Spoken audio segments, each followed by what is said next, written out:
The fluorescent lights of Riverside High flickered overhead like dying stars. Tyler Brennan had learned to navigate these hallways the way a ghost navigates the living world present, but unseen occupying space without claiming it. He kept his eyes down, his shoulders hunched, his entire body language screaming, "Don't notice me," to anyone who might be looking. Most days it worked. Today wasn't most days. Cade Morrison stood by the lockers with his crew, all Letterman jackets and entitled smirks, scanning the hallway for entertainment. Tyler recognized the look. Predators wore it when they were bored and hungry. Tyler shifted his backpack, a Goodwill special with duct tape holding the straps together, and calculated the distance to the side exit. 30 feet, 29, 28. "Hey, Brennan." Tyler's stomach dropped. He kept walking, pretending he hadn't heard. "I'm talking to you, scholarship boy." The hallway went quiet. That particular kind of silence that meant everyone was watching, waiting to see if blood would be spilled before first period. Tyler stopped, turned, kept his face neutral. Yeah, Cade pushed off the lockers, his three shadows following. Jake, Connor, Brett. Interchangeable parts of the same bully machine that had made Tyler's life hell for 2 years. "You got lunch money?" Cade's smile didn't reach his eyes. "No." "That's funny, because I could swear I saw you with a $5 bill yesterday." Tyler's jaw tightened. That $5 had been for 3 days of meals. He'd already spent it. $2.47 at Old Joe's Diner. Fries and a water cup he'd fill with Sprite when Joe wasn't looking. The rest he'd save for tomorrow. "Spent it," Tyler said. "On what?" Those Cade gestured at Tyler's sneakers. The sole on the left one flapped when he walked, held together with super glue and hope. Laughter rippled through the crowd. Tyler felt his face burn. "We're done here," he said, turning away. Cade's hand clamped onto his shoulder, spinning him back. "We're done when I say we're done." Tyler knew what came next. The shove into the lockers, the contents of his backpack dumped on the floor. Maybe a swirly if Cade was feeling particularly creative. It was a script they'd performed dozens of times. But before Cade could make his move, a voice cut through the tension like a knife through silk. "Leave him alone." Everyone turned. Rachel Valentine stood 10 feet away, books clutched to her chest, her expression carved from ice. She'd transferred to Riverside 3 weeks ago, and in that time she'd spoken to exactly no one. She ate lunch alone, walked the halls alone, existed in her own orbit, untouchable and untouched. Until now. Cade blinked, recalibrating. "This doesn't concern you. I'm making it concern me. Listen, new girl." Rachel. Her gray eyes were chips of flint. "My name is Rachel, and I said leave him alone." The hallway held its breath. Tyler stood frozen, caught between humiliation and something else he couldn't quite name. No one had ever stood up for him before. No one. Cade looked Rachel up and down, his smile turning predatory. "You know what, fine. Today's your lucky day, Brennan." He stepped back, hands raised in mock surrender. "But we're not done." They never were. As Cade and his crew swaggered away, Rachel met Tyler's eyes for the first time. Really met them. 3 seconds of connection that felt like lightning striking. "Thank you," Tyler managed. She nodded once, then walked away, her dark hair swinging behind her like a curtain falling on a stage. Tyler stood there for a long moment, his heart doing strange things in his chest before the bell rang, and the hallway erupted into motion, swallowing him back into invisibility. The rest of the day passed in the usual blur of classes Tyler couldn't afford to fail and conversations he wasn't part of. By 3:15, when the final bell released him from academic purgatory, Tyler felt the familiar pull toward Old Joe's Diner. It wasn't much. A greasy spoon on the corner of Riverside and 12th with cracked vinyl booths, and a jukebox that only played songs from the 70s. But it was warm, and Joe didn't kick you out if you made a plate of fries last 2 hours, and the corner booth by the emergency exit had become Tyler's unofficial office.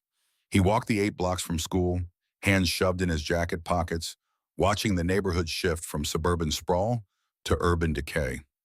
Riverside High sat in the good part of town, where lawns were mowed and cars were new.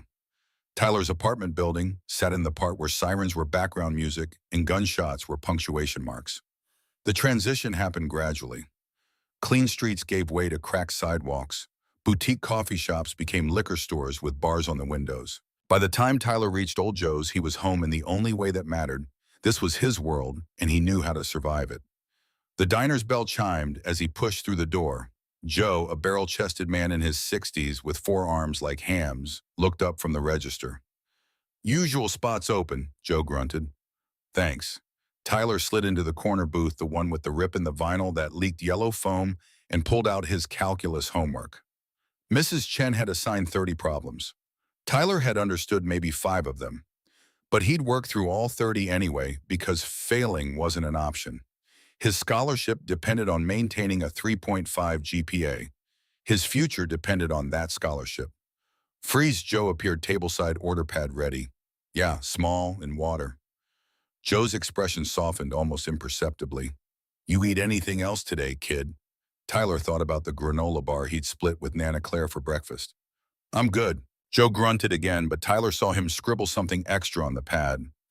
10 minutes later, when the fries arrived, there were more than usual, maybe double, and they came with a side of coleslaw Tyler hadn't ordered. "On the house," Joe said before Tyler could protest. "Got extra. Gonna go bad anyway." It was a lie they both pretended to believe. "Thanks, Joe." Tyler ate slowly, making it last, working through the calculus problems between bites. He was on problem 12 when the bell chimed again. Rachel Valentine walked in. Tyler's pencil stopped mid-equation. He watched her scan the diner, her gaze methodical, assessing. She clocked the exits, a front door, kitchen emergency door, by Tyler's booth. Her eyes lingered on that last one for a fraction of a second longer than normal, and Tyler noticed the way she evaluated angles, sight lines, escape routes. It wasn't the behavior of a normal teenage girl. It was tactical, trained. Then she walked to the window booth and sat down, her back to the wall facing the street. Tyler stared at his homework, but the numbers had stopped making sense. Why was she here? This wasn't the kind of place girls like Rachel came to. This was for kids like him. Kids who counted pennies and made fries into dinner. Rachel pulled out a textbook, calculus, same as his, in a notebook. When Joe came over, she ordered a Cobb salad and unsweetened iced tea, the kind of order that cost $12. She didn't even blink. Tyler went back to his homework, hyper-aware of her presence 10 feet away. He snuck glances when he thought she wasn't looking. Watch the way she chewed her bottom lip when she was concentrating. The way her fingers drummed against the table in some unconscious rhythm. The way she kept checking her phone like she was expecting a call that never came. She looked lonely. Tyler understood lonely. An hour passed. Rachel barely touched her salad. Tyler made his fries last as long as humanly possible. The October sun sank lower, painting the diner in shades of gold and amber. That's when Tyler noticed the car. A Dodge Charger, gunmetal gray, rolled past the front window. Slow, deliberate, the kind of slow that meant the driver was looking for something. Tyler frowned. Something about it felt wrong. Off, like a note played out of tune in a familiar song. He went back to his homework, but his attention was split now, half on derivatives, half on the street outside. 5 minutes later, the Charger came back. Same car, same slow cruise past the window. Tyler could see the driver this time, male baseball cap, pulled low sunglasses, even though the sun was setting. Tyler's stomach tightened. That instinct, the one he'd developed growing up in neighborhoods where being aware kept you alive, started whispering, "Wrong, this is wrong." He glanced at Rachel. She'd stopped working on her calculus. Her posture had changed, straighter, more alert. Her eyes tracked the car as it passed. She'd noticed too. For a brief moment, their eyes met. A flash of recognition passed between them. They both knew something was wrong. The Charger disappeared around the corner. Tyler tried to focus on problem 17, but his knee was bouncing now, adrenaline starting to trickle into his bloodstream for reasons he couldn't articulate. Maybe it was nothing. Maybe he was paranoid. Maybe the Charger appeared a third time. This time it didn't pass. It slowed to a crawl directly in front of the diner. The passenger window rolled down with mechanical precision. Tyler's brain screamed danger before his conscious mind could process why. He saw the arm emerge from the window, saw the gun black and brutal and wrong, saw the barrel swing toward Rachel's booth like a compass finding north. Time fragmented into heartbeats. Tyler didn't think. Thinking took time, and time was the one thing he didn't have. He moved. "Get down!" The words tore from his throat as his legs propelled him out of the booth. 3 strides. 12 feet between his corner and Rachel's window seat. 12 feet between life and death. Rachel looked up, her eyes meeting his. In that split second, Tyler saw her hand move toward her bag, trained response, reaching for something, but there was no time. Tyler hit her like a freight train, his shoulder driving into her chest, his arms wrapping around her waist, his momentum carrying them both backward. The chair toppled. They crashed to the floor in a tangle of limbs and terror. But even as they fell, Rachel was moving too. Her hand grabbed Tyler's shoulder, pulling him down harder, her other arm coming up to protect his head. She'd seen the gun too, was trying to shield him even as he shielded her. Tyler twisted as they fell, making sure his back faced the window, making sure his body covered hers completely. The world exploded. The automatic weapon fire was deafening. Glass became razor rain, each shard catching the dying sunlight as it filled the air. Wood splintered. Vinyl erupted. The smell of gunpowder mixed with fryer grease and teenage fear. Something punched through Tyler's left shoulder blade. Hot. Burning, like being branded with a white-hot iron, then again lower near his spine. The second bullet hit with enough force to drive the air from his lungs. Fire, pure liquid fire flooding his back. His lungs couldn't find air. His vision started to tunnel. But beneath him, warm and alive and trembling, Rachel was screaming. Screaming meant alive. Alive meant he'd done it right. Around them, Old Joe's had transformed into chaos. People were diving under tables, scrambling for exits. Someone was shouting about calling 911. The jukebox had been hit, spurting sparks and dying mid-song. Tyler tried to hold on, tried to stay conscious, but darkness was creeping in from the edges of his vision, like ink spreading through water. "Don't move." Rachel's voice cut through the ringing in his ears, sharp and commanding, despite the tears streaming down her face. "Oh God, don't move. There's so much blood." Tyler tried to speak, but blood bubbled between his lips. The taste was copper and wrong. He managed. "You okay? You're shot. You're fucking shot." Rachel's hands were on his face, trembling. "Why did you don't even know me. Why would you?" Tyler tried to smile. It probably looked more like a grimace. Seemed like the thing to do. Somewhere far away, sirens began to wail. Closer, much closer, Tyler heard the roar of motorcycle engines. Lots of them, like a swarm of mechanical hornets, all converging on this shitty burger joint in this shitty part of town. Rachel heard them too. Her tears stopped like someone had flipped a switch. She fumbled for her phone with blood-slicked hands, managed to hit a speed dial number despite her shaking fingers. "Code red," she said, her voice suddenly cold and controlled despite the tears still wet on her cheeks. "Old Joe's on Riverside. They found me." A pause. Tyler could hear a man's voice on the other end, deep and furious.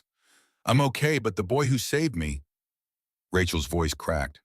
"Dad, he's dying. Dad, please." Tyler tried to ask what she meant, but the darkness was closing in fast now, the gray edges of his vision creeping toward the center like a closing iris. The last thing he saw was Rachel's face hovering above him, like a moon, beautiful and terrible and afraid. The last thing he heard was the thunder of motorcycles growing louder and louder until it shook the broken windows and rattled his bones. The last thing he felt was Rachel's hand gripping his, holding on, like he was the only solid thing in a world gone mad. Her other hand pressed against the wounds in his back, trying desperately to stop the bleeding. Then the darkness swallowed him whole.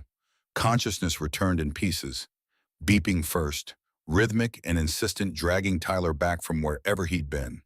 Some dark place that had been surprisingly peaceful, quiet, without pain. Then pain. Oh God, the pain. His back felt like someone had driven railroad spikes through his shoulder blades and set them on fire. Every breath was agony, like shards of broken glass grinding against his lungs. Then smell. Antiseptic. Floor wax. The particular chemical cocktail that meant hospital. Tyler's eyes cracked open. White ceiling, fluorescent lights humming overhead. An IV line snaking into his left arm, clear fluid dripping steadily. "Easy there, kid. Don't try to sit up." Tyler's head rolled to the side. A man sat in the chair beside his bed, and Tyler's pain-fogged brain tried to process what he was seeing. Big. That was the first word that came to mind. The man was huge, 6'5", at least built like a granite monument, with arms the size of Tyler's thighs and a chest that could probably stop bullets. His head was shaved clean, covered in flame tattoos that licked up from his neck like he'd barely escaped hell. His beard was steel gray and perfectly trimmed, framing a face that had clearly seen its share of fights. He wore a leather vest a cut Tyler's brain supplied from somewhere over a black t-shirt. Patches covered the leather. A rocker across the top read, Ironclad Kings MC. Below that, Gunner. On the opposite side, another rocker, California. Motorcycle Club. This man was in a motorcycle club, and he was sitting beside Tyler's hospital bed like it was the most natural thing in the world. Tyler blinked, tried to speak. His throat felt like sandpaper that had been left in the desert for a decade. Gunner reached for a plastic cup with a bendy straw, held it to Tyler's lips with surprising gentleness. Small sips, doctor's orders. The water was the best thing Tyler had ever tasted, cold and clean and real, and proof he was alive. Better, Gunner asked. Tyler nodded, which sent a spike of pain down his neck that made him wince. Then the memories crashed back like a tidal wave. The gun, the window shattering. Rachel's scream, his own blood pooling on the checkered linoleum. Rachel, Tyler's voice came out as a rasp. She's fine, not a scratch on her. Thanks to you. Relief flooded through Tyler so intense it almost hurt worse than the bullets. She was okay. He'd done it. She was alive and uninjured and safe. How long was I out? 14 hours. You coded once in the ambulance, but the docs got you back. Had to shock your heart twice. Gunner's expression was unreadable behind his beard. 2 bullets. One collapsed your lung, had to reinflate it. The other just missed your spine by half an inch. Doctor said you got lucky. Tyler didn't feel lucky. He felt like he'd been hit by a truck, then reversed over, then hit again for good measure. My grandma, Nana Claire, she must be already taken care of. Mrs. Brennan's been here twice. Nice lady. Worried sick but handling it. Hugs hard. Gunner's mouth quirked in something almost like a smile. Club made sure she got home safe both times. Also arranged for someone to check on her daily, make sure she's got everything she needs while you're laid up. Tyler stared. Why what? Why are you helping us? You don't even know me. I don't know you. Tyler's voice broke slightly. I don't understand what's happening. Gunner leaned back in his chair, which creaked ominously under his weight. The chair looked like doll furniture compared to his massive frame. That girl you saved, Rachel Valentine, that's Marcus Garrett's daughter. Marcus is our VP, Vice President of the Ironclad Kings. Gunner's gray eyes held Tyler steadily. She's club royalty, princess, most protected person in this city. Tyler's brain struggled to process this information through the morphine haze. I didn't know that. I just saw the gun and I moved. I couldn't let her. We know you didn't know. That's exactly what makes it matter. Gunner's voice was firm. You didn't do it for reward. Didn't do it for recognition. Didn't do it because you knew who her daddy was or what the club could do for you. You did it because it was right, because she was in danger and you couldn't live with yourself if you didn't try. He paused. That's rare, kid. That's valuable. That's the kind of character that means something. Before Tyler could respond, the door opened. If Gunner was intimidating, the man who walked in was something else entirely. Marcus Garrett looked like violence given human form, like someone had taken every nightmare about bikers and condensed them into 6 feet 3 inches of muscle scars and barely controlled fury. He was maybe 240, all of it hard muscle and scar tissue that spoke of a life lived on the edge.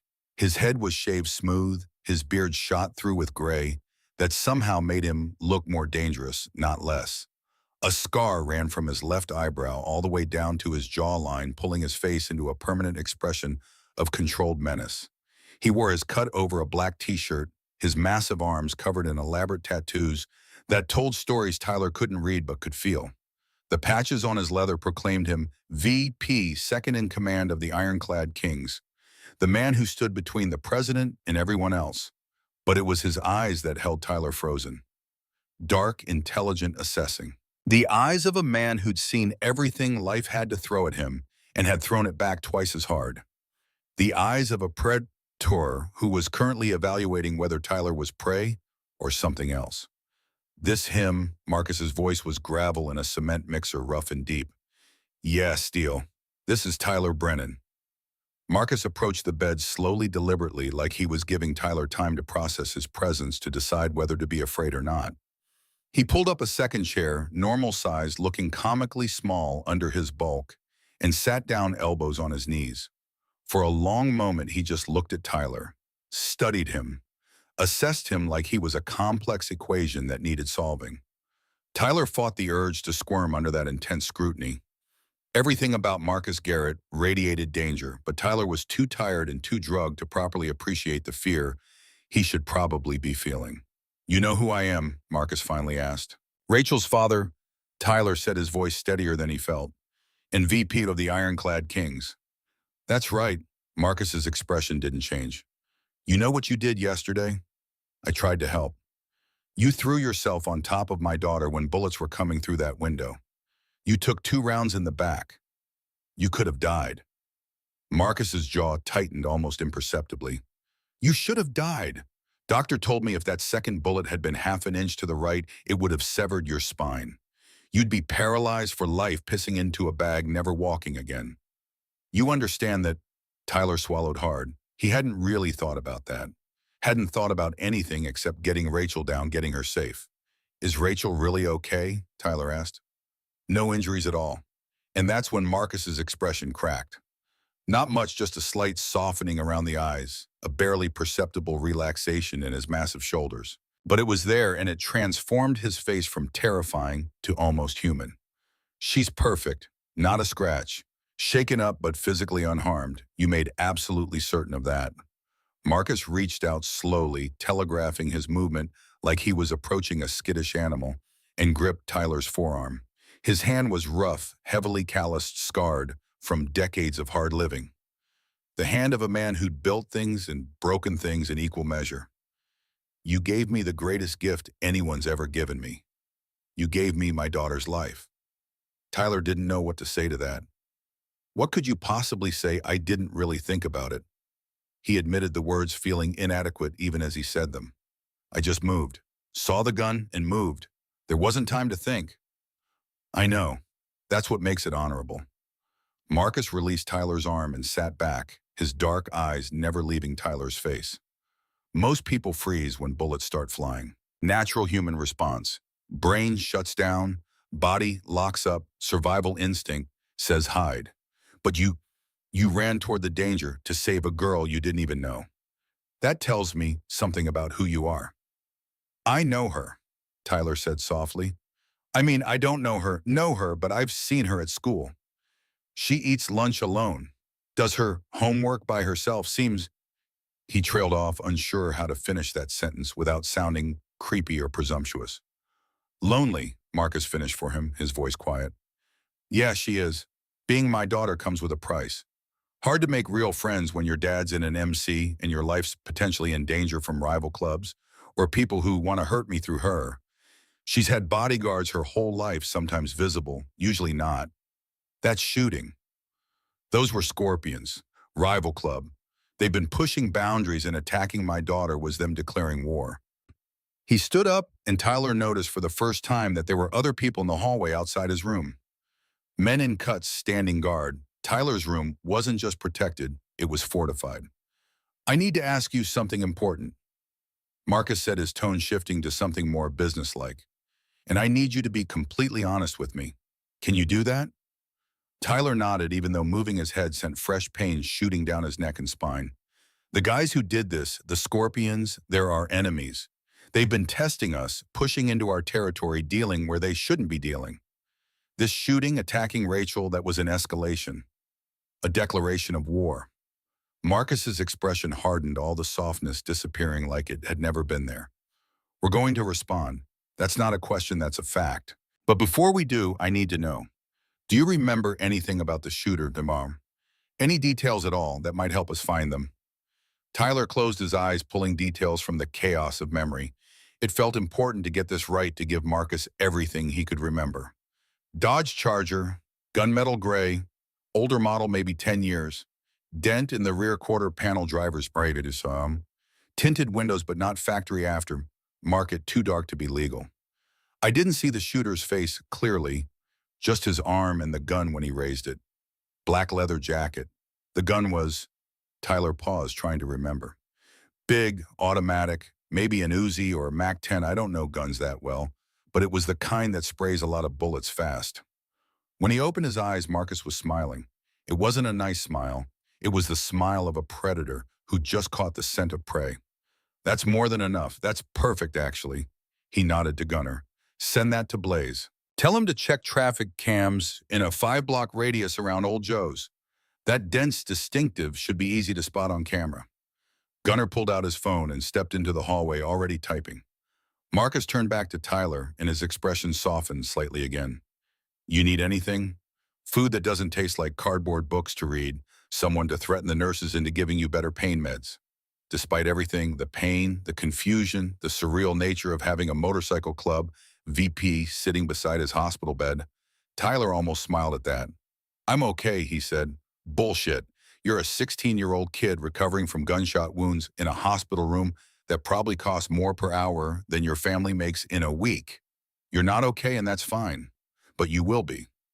Marcus headed for the door, his boots heavy on the linoleum floor, then paused with his hand on the doorframe. Your grandmother, Claire Brennan, right, lives with you in that apartment on 5th. Tyler nodded, wondering how much the club had already learned about him. She's a good woman. Came in here yesterday, held your hand while you were unconscious, prayed the rosary over you for 3 hours straight. Worried sick about you. Marcus's voice was gentle. We're making sure she's taken care of while you're in here. Food bills of anything she needs.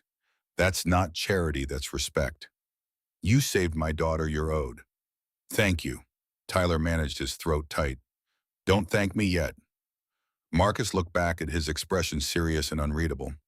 When you get out of here, we're going to talk about the future, about options, about what comes next for you. Options. You saved my daughter. That debt doesn't get paid in cash or handshakes or a pat on the back.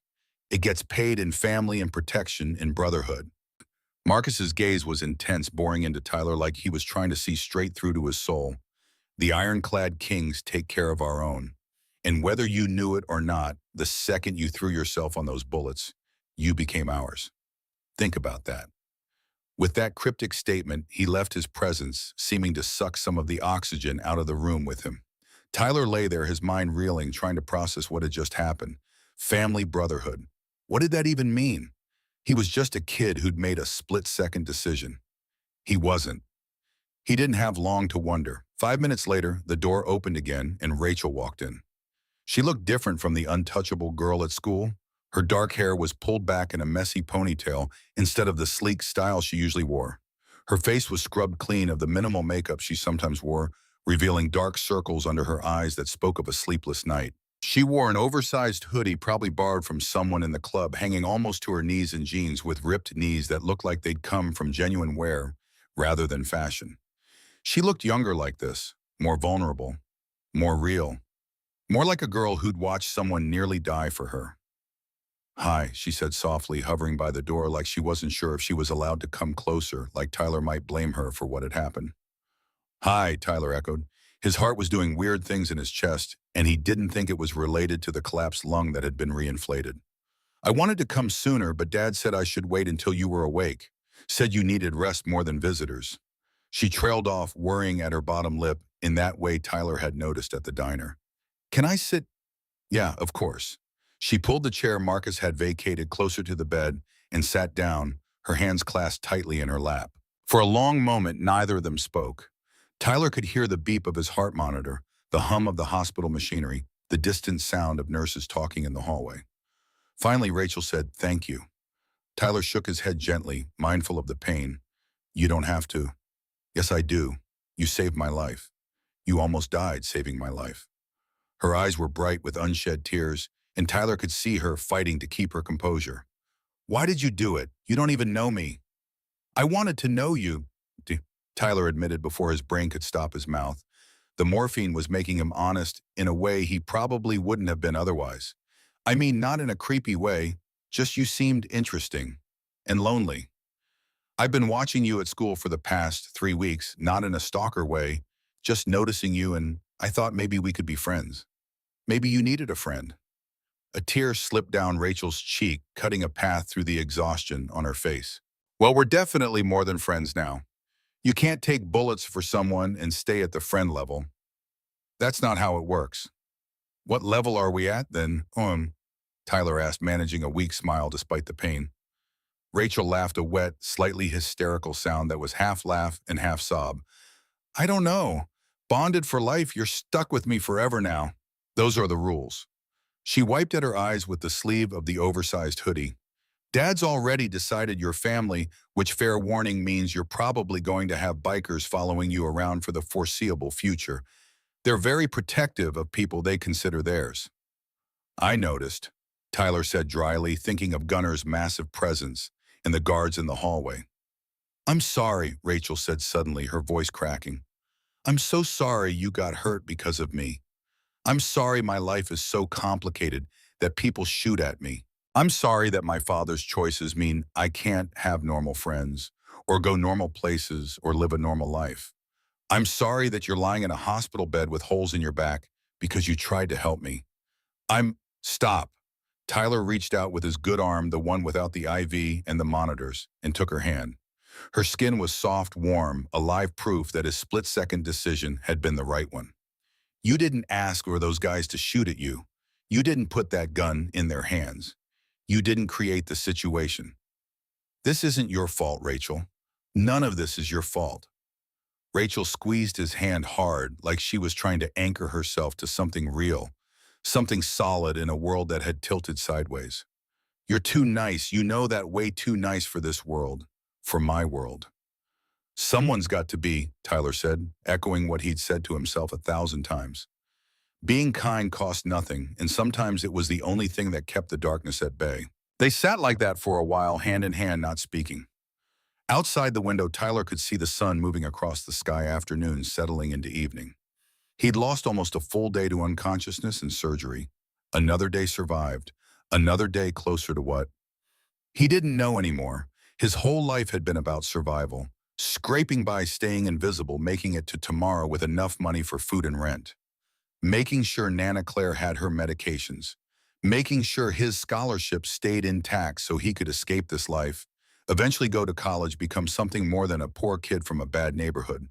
But now, lying in this hospital bed with Rachel's hand in his and motorcycle club members guarding his daughter's survival, felt like the smallest part of a much bigger equation.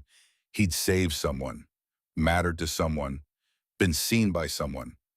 What happens now? He asked quietly, not entirely sure what he was asking about. His recovery, his life, this strange new connection between them. Rachel looked at him with those gray eyes that had haunted his quiet moments at Old Joe's, the eyes that had met his across a crowded cafeteria and silently thanked him for standing up to Kate Morrison. Now, she smiled, and it was equal parts promise and warning. Now you heal, and then we figure out what it means to be family with the Ironclad Kings. Dad doesn't use that word lightly, Tyler. When he says your family, he means it. Protection, support, brotherhood, but also obligations. Expectations, a whole world you probably never wanted to be part of. Tyler thought about that. A world of motorcycles and leather cuts and men with scars and tattoos. A world of violence and loyalty and codes he didn't understand. A world that had nearly killed him already. But also a world where a massive biker sat beside his bed to make sure he was safe. Where his grandmother was being taken care of. Where a girl with sad eyes held his hand and promised he mattered. Something told Tyler his invisible days were over. Whether that was good or bad, he'd have to wait and see. But as Rachel sat beside him, her thumb tracing small circles on the back of his hand, Tyler thought it might, just might, turn out to be good. 3 days in the hospital taught Tyler Brennan several things he'd never known before. First, morphine made calculus impossible, but also made him care significantly less about that fact. The numbers swam on the page like fish in murky water, and Tyler found he didn't really mind. Second, hospital food was designed by people who'd never actually eaten food before and had only heard it described secondhand. It made him appreciate even the greasiest, saltiest diner fries Old Joe had ever served.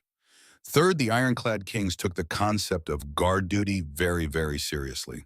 It was like having a rotating honor guard of tattooed, leather-clad sentinels who viewed his hospital room as Fort Knox. Gunner worked mornings, appearing at 6 a.m. sharp with coffee for himself that smelled infinitely better than anything the hospital cafeteria offered. He'd sit in his chair reading motorcycle magazines with titles like Chrome and Thunder and Road Kings, occasionally looking up to make sure Tyler was still breathing. Sometimes he'd bring contraband candy bars that melted on Tyler's tongue like heaven real food smuggled in against hospital policy, once an entire pizza that they demolished together while the nurses pretended not to notice the grease-stained box in the trash. Blaze took afternoons. He was leaner than Gunner, maybe 6 feet tall, with the build of a runner rather than a linebacker. Sharp features, dark hair pulled back in a short ponytail, eyes that never stopped moving, constantly assessing threats and exits. He'd brought a chess set on day 2, a battered travel board with pieces that had seen better days and smelled faintly of motor oil, and proceeded to methodically destroy Tyler in game after game while explaining tactics in a voice that suggested he'd learned strategy in places far more dangerous than board games. Chess is like life, kid, Blaze said, moving his knight to threaten Tyler's queen. It's not about the piece you take now. It's about the position you create for later. Think 3 moves ahead, always. Viperstone took knights. He lived up to his road name, silent as death itself, watchful as a predator, radiating the kind of coiled menace that made nurses knock before entering and doctors announce themselves from the doorway. He sat in the corner like a piece of dangerous furniture, rarely speaking, just watching everything with eyes that missed nothing. Tyler got the sense that if anyone tried to harm him, Viper would strike faster than his namesake and twice as lethally. On day 4, Dr. Patel delivered the news Tyler had been both hoping for and dreading. "You're healing well. Better than I expected, honestly." She was a no-nonsense woman in her 50s with kind eyes behind wire-rimmed glasses and zero patience for bullshit or excuses. "Your age helps tremendously. Young bodies bounce back faster, better cell regeneration, stronger immune response. But you'll need physical therapy for at least 6 weeks, possibly 8, depending on how you progress. No heavy lifting for 3 months minimum. No contact sports for 6 months. And these," she tapped the bandages on Tyler's back with clinical efficiency, "will scar significantly. The bullets damage considerable tissue. You'll have permanent marks." "That's okay," Tyler said, and he meant it. He'd never been the kind of guy who worried about his appearance, who cared about looking perfect or unmarked. Scars seemed like a fair price for Rachel's life. More than fair. "You can go home this afternoon, but I want you to promise me you'll follow the PT regimen exactly as prescribed. No shortcuts, no tough guy nonsense, no deciding you know better than your physical therapist." Her eyes narrowed. "Your back took serious trauma. The bullet that missed your spine, it missed by 8 millimeters. 8. If you don't let it heal properly, if you push too hard, too fast, you could have chronic pain for the rest of your life. Nerve damage, mobility issues. Do you understand? I promise. I'll do exactly what they tell me." Dr. Patel studied him for a long moment, then glanced at the door where Gunner currently filled most of the frame like a tattooed mountain. "Your friends have been very attentive. More attentive than most families, honestly." "Yeah," Tyler said, not sure how else to respond or what else to call them. "They paid your entire hospital bill in cash." Her expression was carefully neutral, professionally blank. $73,000. That doesn't happen often. Actually, that doesn't happen ever in my 26 years of practice." Tyler blinked. $73,000. That was more money than he'd see in years, maybe decades. That was more than Nana Claire's annual income. That was "they're grateful," he managed weakly. Dr. Patel made a note on her tablet, her stylus scratching across the screen. "Well, grateful or not, make sure they understand that you're not invincible. You survived because you got extremely lucky. Next time," she shook her head firmly, "try very hard not to get shot, Mr. Brennan. Your body won't tolerate it as well a second time. I'll do my absolute best to avoid bullets from now on." A hint of a smile crossed her stern face. "See that you do. I'll have the discharge nurse bring your paperwork and prescriptions. Pain medication, antibiotics, wound care instructions. Follow everything exactly. Any fever over 101, any increased pain, any signs of infection, you come back immediately." "Understood." "Understood? Thank you, Dr. Patel, for everything." After she left, Gunner stepped into the room, his massive frame making the doorway look normal size for once. He was grinning, the expression transforming his intimidating face into something almost friendly. Heard the good news. You're sprung. Freedom awaits. Guess so. Still can't quite believe I'm alive. Steele wants to see you before you go. Finish up some business, make sure you're set. Gunner's expression turned more serious. You up for a visit or you need more rest first? Man's been patient, but he's eager to talk to you. Important stuff. Tyler's pulse kicked up a notch. He hadn't seen Marcus since that first day, though Rachel had mentioned her father was handling business, which Tyler was learning was code for doing scary motorcycle club things that people didn't talk about in polite company. Things that probably involved the Scorpions and retribution and justice delivered outside the bounds of law. I'm up for it, Tyler said, pushing himself more upright in the bed and trying not to wince at the pain that lanced through his back. Gunner nodded and stepped into the hallway. Less than 30 seconds later, Marcus Garrett walked in, and the room suddenly felt smaller. The air pressure different, like a storm system had just moved through the door. Today, Marcus wore his full-cut all patches and pins that meant things in the EMSA world Tyler was only beginning to understand. VP rocker, California bottom rocker, pins that probably indicated rank achievements, years of service. But it was the expression on his face that made Tyler's stomach tighten with something between anticipation and anxiety. Satisfaction. Deep satisfaction mixed with something darker, something final and absolute. How you feeling, kid? Marcus asked, pulling up the familiar chair and settling into it with the ease of someone who'd spent considerable time in hospital rooms. Better. Ready to get out of here. Ready to sleep in my own bed. Good. That's real good. Marcus leaned forward, his voice dropping low enough that only Tyler could hear, even though Gunner had stepped outside to give them privacy. Because we need to talk about what happened, about what comes next. Tyler nodded, waiting. You remember what you told me about the car, the Charger with the dent? Yeah, gunmetal gray, dented rear quarter panel on the driver's side. That dent you mentioned, and we found it. Traffic camera caught the Charger 2 blocks from Old Joe's heading east right after the shooting. Ran the plate through our sources. Stolen, of course. These idiots aren't complete amateurs, but the VIN led us to a chop shop in Scorpion territory. Mechanic there was very helpful once we explained the situation. Marcus's smile was cold predatory. Very cooperative. Tyler's mouth went dry. Did you find the shooter? The driver. We found everyone involved. Marcus's smile was the kind that made Tyler grateful it wasn't directed at him. The driver, the shooter, and the Scorpion lieutenant who ordered the hit. Took us 3 days of surveillance, a bit of aggressive persuasion, and calling in some favors with people who owed us. But we got all 3. They had some very interesting things to say once we convinced them to talk. Tyler didn't ask what convince meant. He wasn't sure he wanted to know. His imagination filled in the blanks with images from movies, dark warehouses, chains, methods of persuasion that left no permanent marks but extracted every piece of information. They're done, Marcus continued, his voice flat and final. The driver and shooter are currently explaining themselves to the police, complete with signed confessions and evidence we may have helped arrange. Security camera footage we happened to discover, ballistics evidence, the gun itself conveniently found with their fingerprints all over it.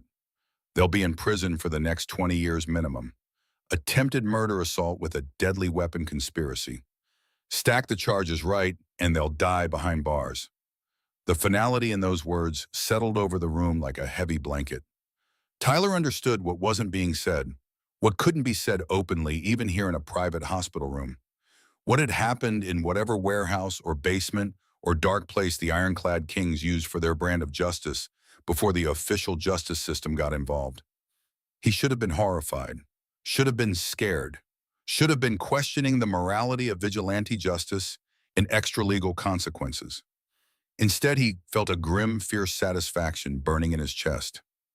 Those men had tried to kill Rachel, had shot him, had filled Old Joe's diner with bullets and terror. And now they'd faced consequences, swift, certain consequences. Was that wrong? Probably. Was it justice?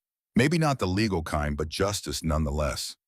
Sitting in this hospital bed, his back still throbbing with every breath, drugged on morphine and gratitude, Tyler found it hard to care about moral ambiguity or philosophical questions about the nature of justice. Thank you, he said quietly, meaning it from his core. Marcus's eyebrows rose slightly. You're thanking me for what exactly?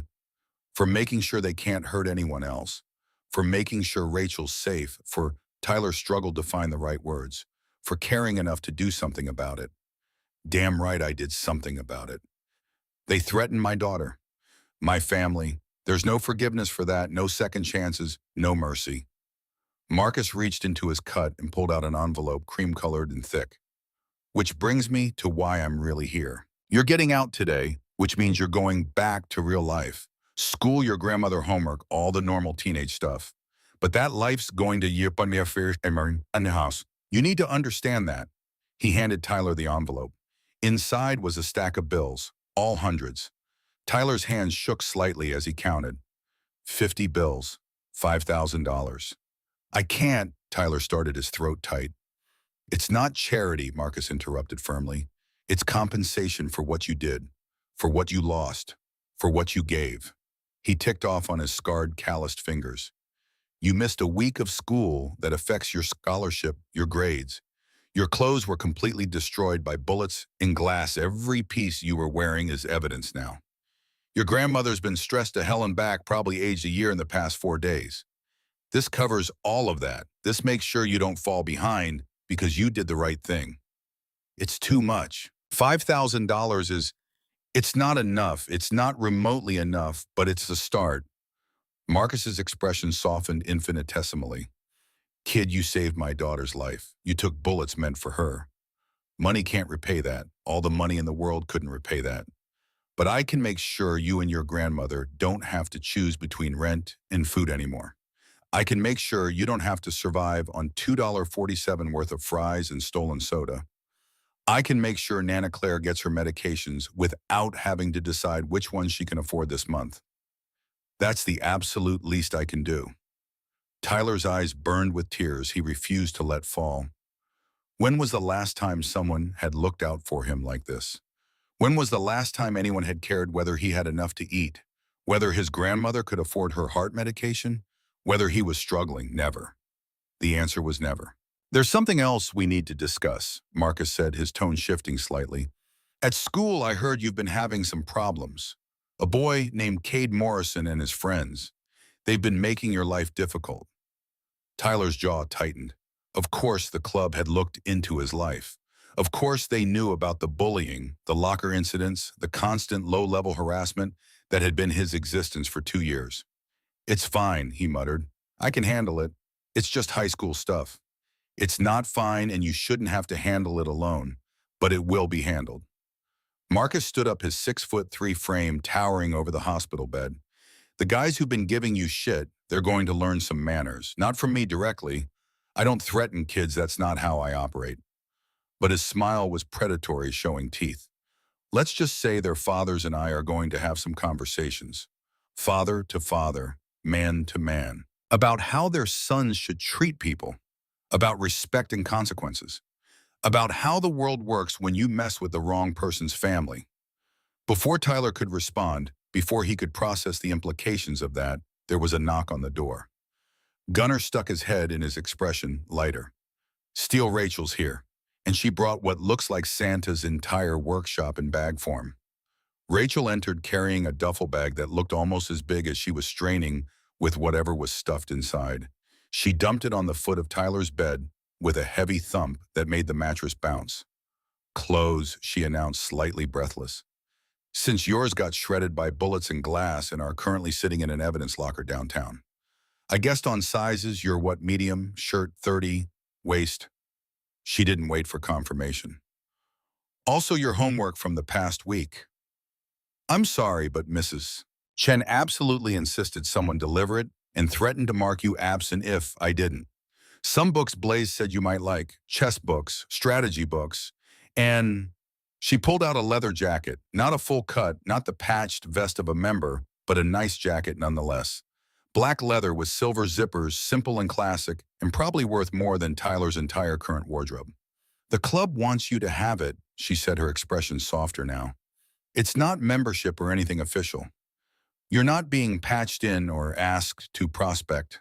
Just a thank you, a symbol that you're under protection, that you matter to us. Tyler ran his fingers over the smooth leather feeling, the quality, the weight, the craftsmanship. It was the nicest piece of clothing he'd ever owned, nicer than anything he'd ever imagined owning. Try it on, Rachel urged, setting it beside him on the bed. With Gunner's help, the big man supporting Tyler's weight and moving him carefully to avoid stressing the wounds, Tyler sat up fully for the first time in days, gritting his teeth against the pain that lanced through his back like hot knives. He shrugged into the jacket, feeling the leather settle around his shoulders like armor. It fit perfectly, the leather supple and warm and comfortable like it had been made specifically for him. Looks good, Marcus said with a nod of approval. Suits you, kid. Makes you look like you belong somewhere. Tyler caught his reflection in the bathroom mirror across the room. The skinny kid in the thrift store clothes was gone. The invisible boy who'd haunted Riverside High's hallways had vanished. In his place was someone who looked tougher, more substantial, more real, like he belonged somewhere, like Marcus had said, like he was part of something bigger than himself. Thank you, he said, his voice rough with emotion he couldn't quite name, for everything. The jacket, the money, taking care of Nana. I don't know how to... I can't... That's just the beginning, Marcus said, cutting off Tyler's stumbling gratitude. When you're healed up, when you're back on your feet and ready, we'll talk more about what comes next, about opportunities, about what it means to be part of this family. But for now, he clapped a massive hand on Tyler's shoulder, the good one always mindful of the injuries. You focus on getting better, on taking care of your grandmother, on being a kid, on healing, on going back to school and living your life. The future can wait. And maybe spending some time with me, Rachel added with a small smile that made Tyler's heart do complicated acrobatics in his chest. If you want, no pressure, but I'd like that. I think we have a lot to talk about. Tyler looked at her, at this girl he'd saved, this girl whose father commanded loyalty through fear and respect and absolute authority, this girl who somehow looked at him like he was somebody worth knowing, worth saving, worth caring about. Yeah, he said, and he meant it more than he'd meant anything in his life. I'd really like that too. Marcus's phone buzzed loudly in his pocket. He pulled it out, glanced at the screen, and his expression hardened into something Tyler was learning to recognize as his club business face. Gotta roll. Important meeting I can't miss. He pointed at Tyler with one thick finger. You take care of yourself. Follow the doctor's orders exactly. And if you need anything at all, day or night emergency, or just a question, you call Gunner. He'll make sure it happens. Understood. Understood. Thank you, Mr. Garrett, for everything. Marcus or Steele, Mr. Garrett makes me feel old. He paused at the door, looking back with an expression Tyler couldn't quite read. You're a good kid, Tyler Brennan. Brave, honorable, the kind of man I'd be proud to call family. Remember that. After Marcus left his boots heavy in the hallway, Rachel perched on the edge of Tyler's bed, careful not to jostle his injuries. He likes you, she said, her voice quiet and a little awed. Really likes you. That's incredibly rare. Your dad? Yeah, Dad doesn't trust easily, doesn't let people in, doesn't hand out cash and jackets and protection to random people. She picked at a thread on her hoodie, not meeting Tyler's eyes. You impressed him. You impressed all of them. Hell, you impressed me, and I'm not easy to impress. I just did what anyone would do. No, Rachel said firmly, finally meeting his gaze. You did what a hero would do. There's a massive difference. Most people would have frozen, would have hidden, would have saved themselves. You ran toward the bullets. You threw yourself over me without hesitation. That's not normal. That's extraordinary. Before Tyler could argue, before he could deflect or minimize or insist he was just a regular kid who'd made a choice, Gunner appeared in the doorway again. Discharge papers are ready at the nurse's station. They're processing the prescriptions, now should be ready in 20 minutes. You got a ride home, kid, or you want one of us to take you?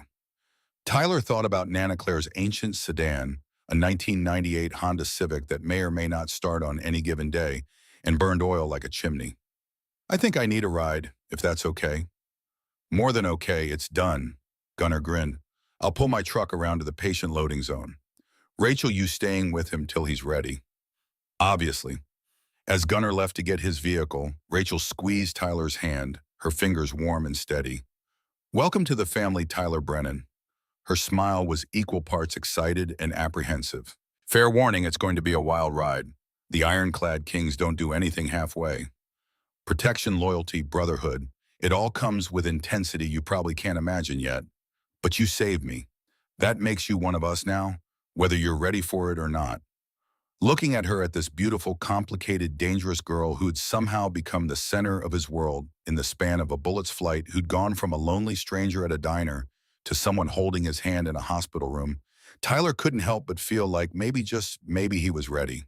His life as the Invisible Boy was over. Done. Finished completely. What came next, he had absolutely no idea. But for the first time in his 16 years of scraping by and surviving, Tyler Brennan wasn't facing the unknown alone. And that made all the difference in the world. The ride from Mercy General Hospital to Tyler's apartment building should have taken 15 minutes through normal city traffic. With Gunnar driving his massive F250 matte black with the Ironclad Kings logo subtly airbrushed on the tailgate in silver that caught the light just right, and three other bikes forming an escort around them like a presidential motorcade. It took 25 minutes. Because apparently when the Ironclad Kings moved through town, traffic got out of the way. Cars pulled aside. Pedestrians stared. Even the traffic lights seemed to cooperate, turning green at just the right moments. Tyler sat in the passenger seat, his new leather jacket feeling both foreign and right against his skin, watching the familiar streets of his neighborhood pass by outside the window. Everything looked the same. The bodega on the corner where he bought day-old bread for 50 cents a loaf. The laundromat where Nana spent every Saturday afternoon reading her Spanish-language romance novels while clothes tumbled. The basketball court where he'd learned early to avoid eye contact and keep moving if he wanted to avoid getting picked on, or worse. Same cracked sidewalks, same graffitied walls, same tired buildings with their paint peeling like sunburned skin. But Tyler felt different, changed in ways he was only beginning to understand. Like he'd been one person when he walked into Old Joe's diner and become someone else entirely when he'd thrown himself over Rachel. "You're quiet," Gunnar observed, navigating around a double-parked delivery truck with the ease of someone who'd driven these streets for decades. "Just thinking," Tyler said, watching his neighborhood scroll past. "About," Tyler gestured vaguely at the window at the world outside. "Going back to school, to normal life. Except nothing's normal anymore, is it? Everything's changed. I've changed." Gunnar was silent for a moment, his massive hands steady on the wheel. Then he spoke, his voice thoughtful. "Normal's overrated, kid. You know what's better than normal? Being alive, being valued, having people who've got your back unconditionally." He glanced at Tyler, his gray eyes serious. "You got shot protecting one of ours.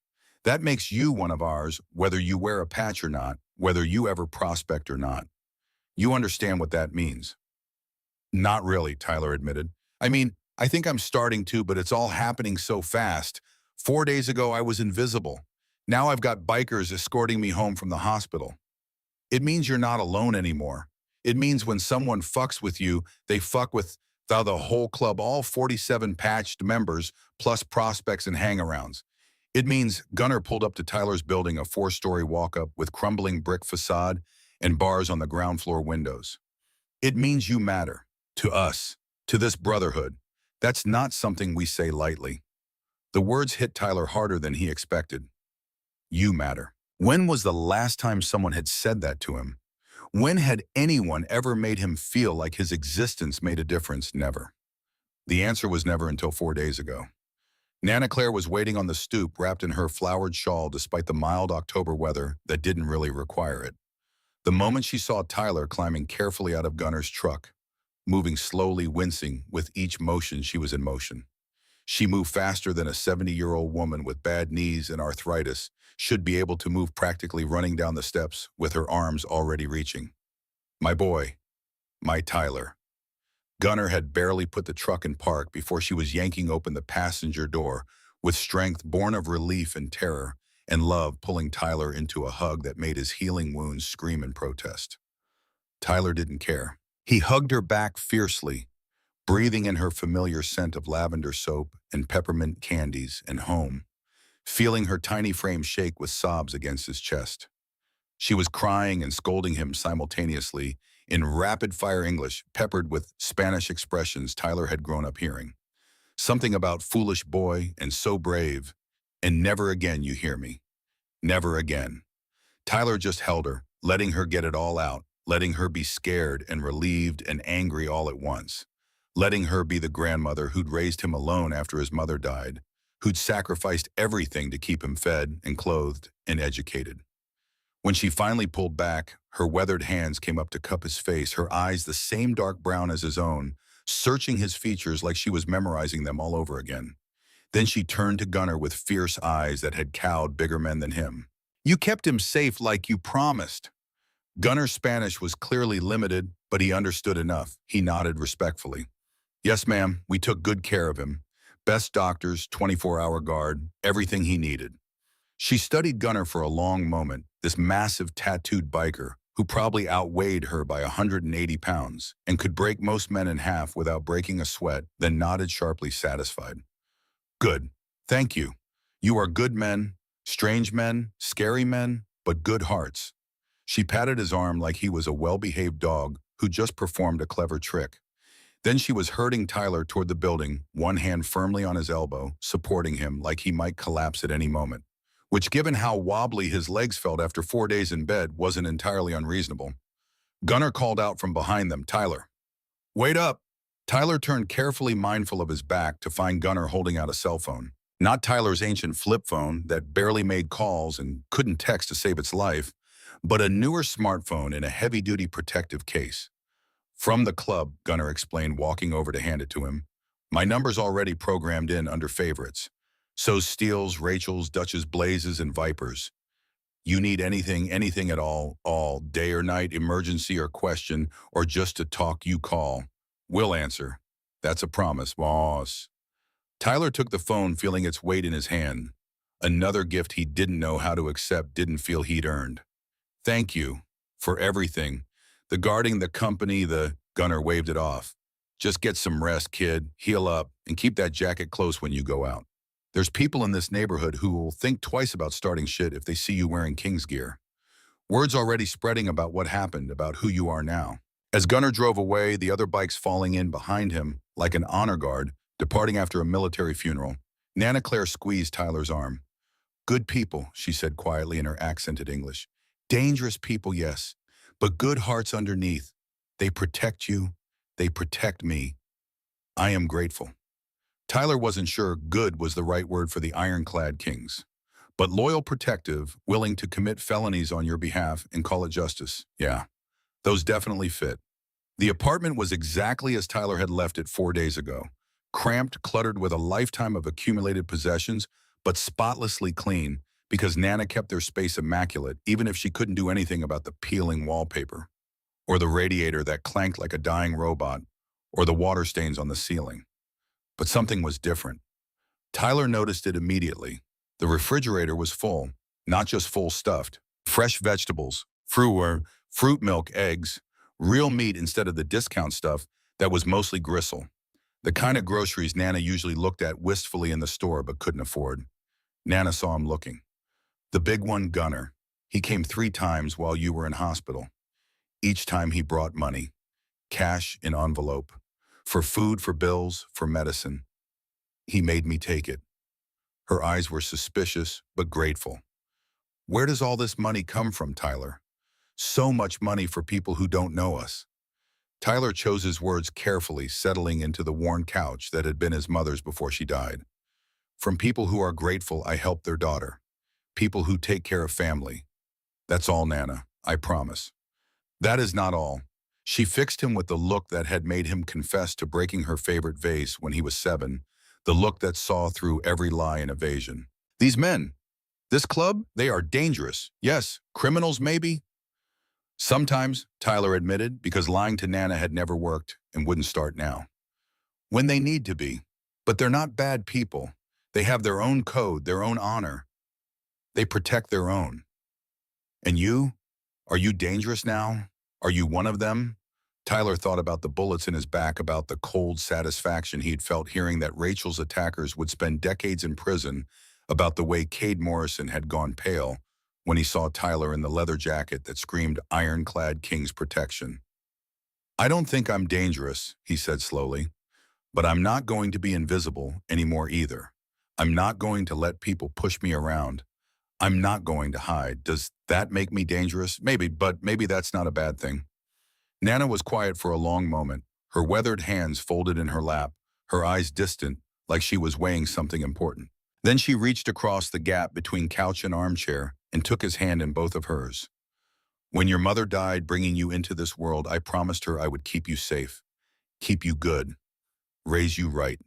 Her grip tightened, her calloused palms were rough against his skin. But maybe I was wrong. Maybe safe and good is not enough in this world. Maybe you need to be strong too, protected too.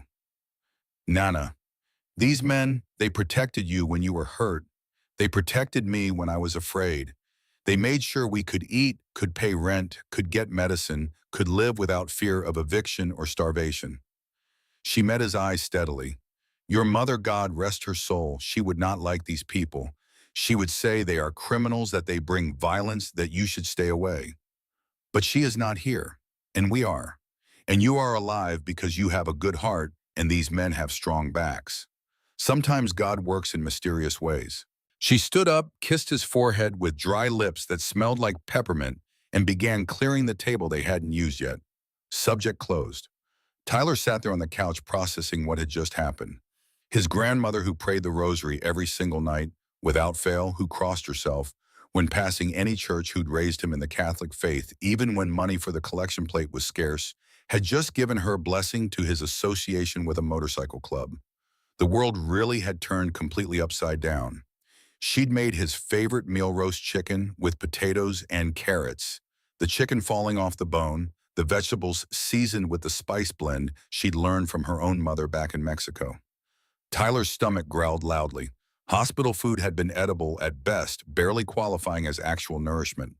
As they ate together at their small kitchen table, Nana filled him in on what he'd missed. The neighbors had been gossiping like it was their full-time job, which in some cases it basically was.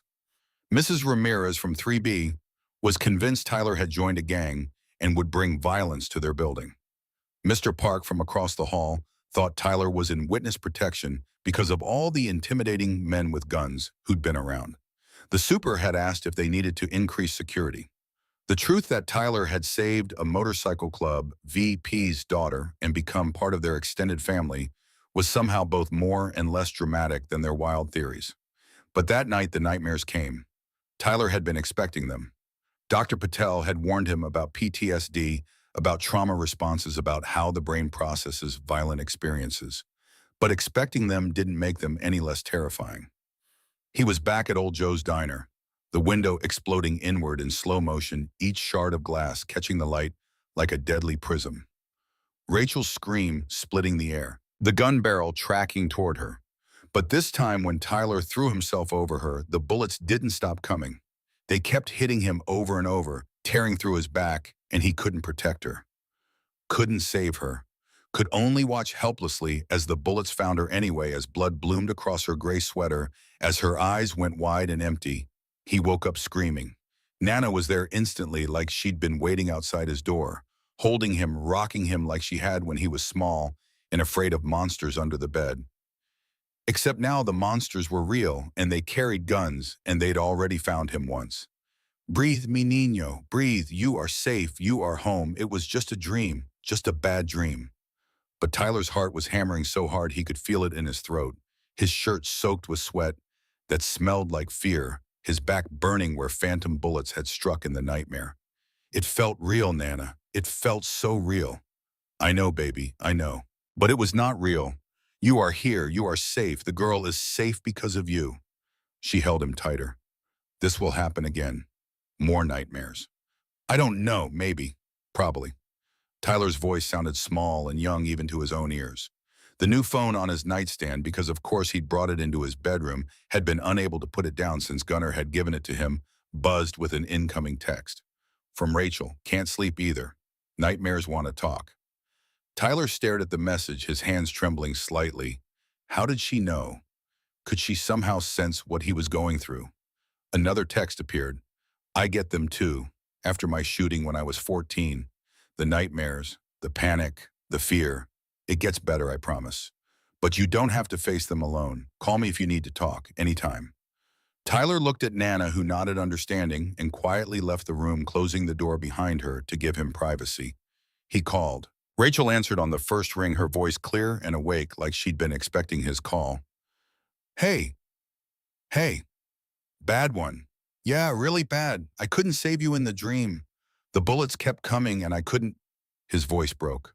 I know exactly what that feels like. Rachel's voice was steady, calm, and anchor in the storm. When I was 14, there was a rival club called the Iron Reapers. They wanted to send my dad a message to hurt him where it would matter most. They found me at a park near my friend's house. 3 of them. Tyler's breath caught in his throat. I had training. Dad had made sure of that since I was 12, Krav Maga, tactical awareness, situational response. But training and reality are completely different. Theory versus practice. They shot me in the shoulder before I could react, before my training could kick in. Would have done worse, probably would have killed me or taken me, but the club showed up. Dad had trackers on me, even then had people watching. They got there in time. Rachel's voice was matter of fact, like she was describing a trip to the grocery store rather than a near-death experience. But I had nightmares for months afterward. Still get them, sometimes years later. Dreams where they don't arrive in time, where I'm not fast enough or strong enough, where everything goes wrong. Does it get better, the nightmares? Honestly, you learn to live with them. The dreams don't completely go away, but they get less frequent, less intense. You get stronger. You build coping mechanisms. And having people who understand, who have been through similar things, that helps more than anything. She paused. Want me to talk you through some breathing exercises, grounding techniques, things that help me when the panic gets too intense. For the next hour, Rachel talked him through it. Breathing exercises that slowed his racing heart. Grounding techniques that anchored him to the present moment. 5 things he could see, 4 things he could hear, 3 things he could touch, 2 things he could smell, 1 thing he could taste. The sound of her voice, steady and calm and real, pulling him back from the edge of panic. They talked about other things too. School, books, the strange overlap in their lives, that they'd both been lonely in crowded hallways. Both felt invisible despite being surrounded by people. How calculus made sense but people didn't. How they both liked the smell of old books and rain on pavement. By the time exhaustion finally pulled Tyler towards sleep, the panic had receded, replaced by something warmer. Connection. Understanding. The knowledge that someone else knew what he was going through and cared enough to help. Thank you, he whispered into the phone, his eyes already closing. For this, for understanding, for being there. That's what family does, Rachel said softly. We take care of each other. Now get some rest, Tyler. I'll see you Monday at school. And if you need me before then, if the nightmares come back or you just need to talk, you call me. Day or night. Promise me. I promise. Good. Sweet dreams, Tyler Brennan. Monday, school.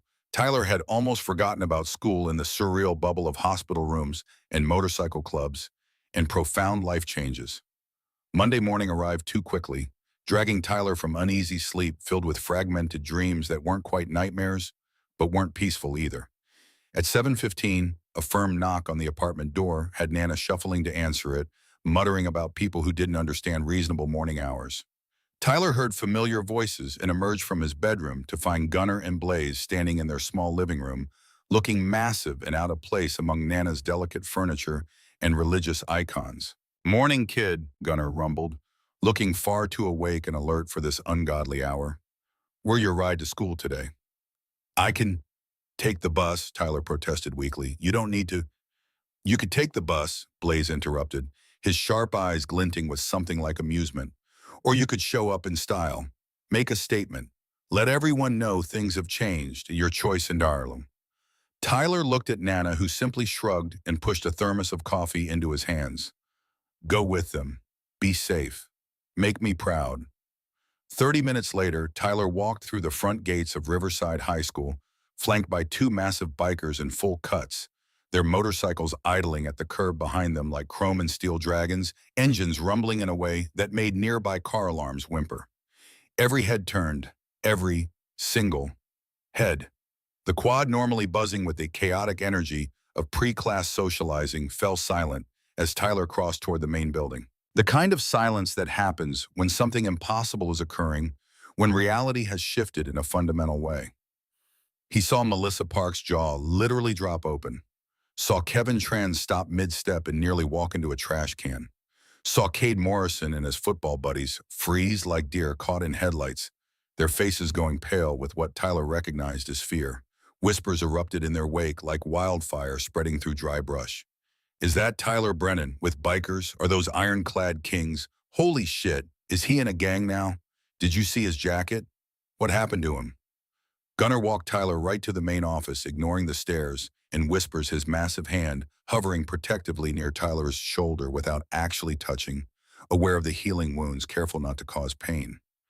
You good from here? Gunnar asked when they reached the office doors. Yeah, thanks for the ride. I appreciate it. Anytime, kid. Anytime at all. Gunnar's gaze swept the hallway with the practiced assessment of someone trained to identify threats, his eyes landing on Cade's group with laser focus. His expression didn't change, but something in his posture did. A subtle shift that somehow broadcast across the distance. I see you. I know you. And I will remember your face. Cade went even paler if that was possible. After Gunnar and Blaze left engines roaring loud enough to rattle the windows and set off 2 more car alarms in the parking lot, and Tyler stood in the hallway acutely aware of every eye on him, every whispered conversation, every stare. Holy shit, Brennan. Kevin Tran approached cautiously like Tyler might suddenly explode into violence. Are you in a gang now? Like for real? No, Tyler said, truthfully adjusting his backpack. I'm not in a gang. I'm just friends with some people who ride motorcycles.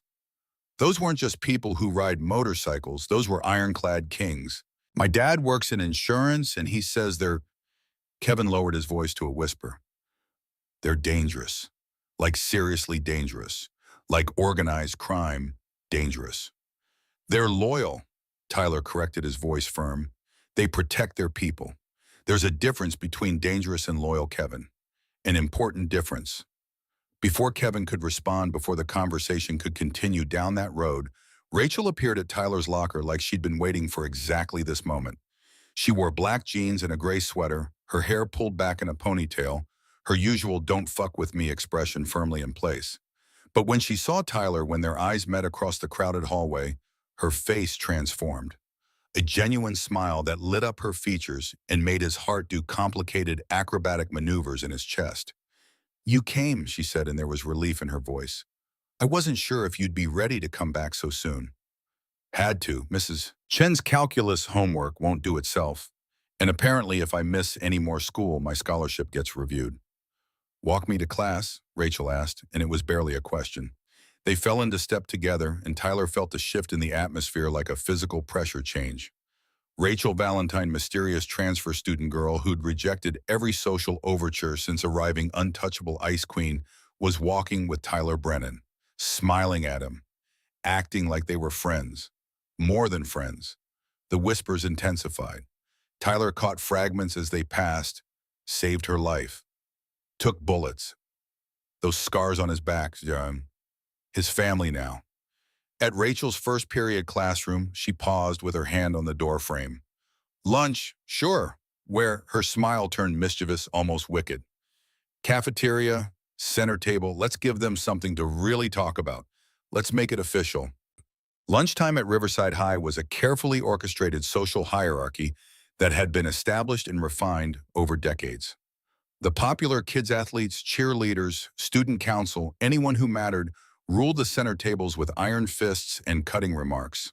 The nerds claimed the corner by the windows where the light was good for reading.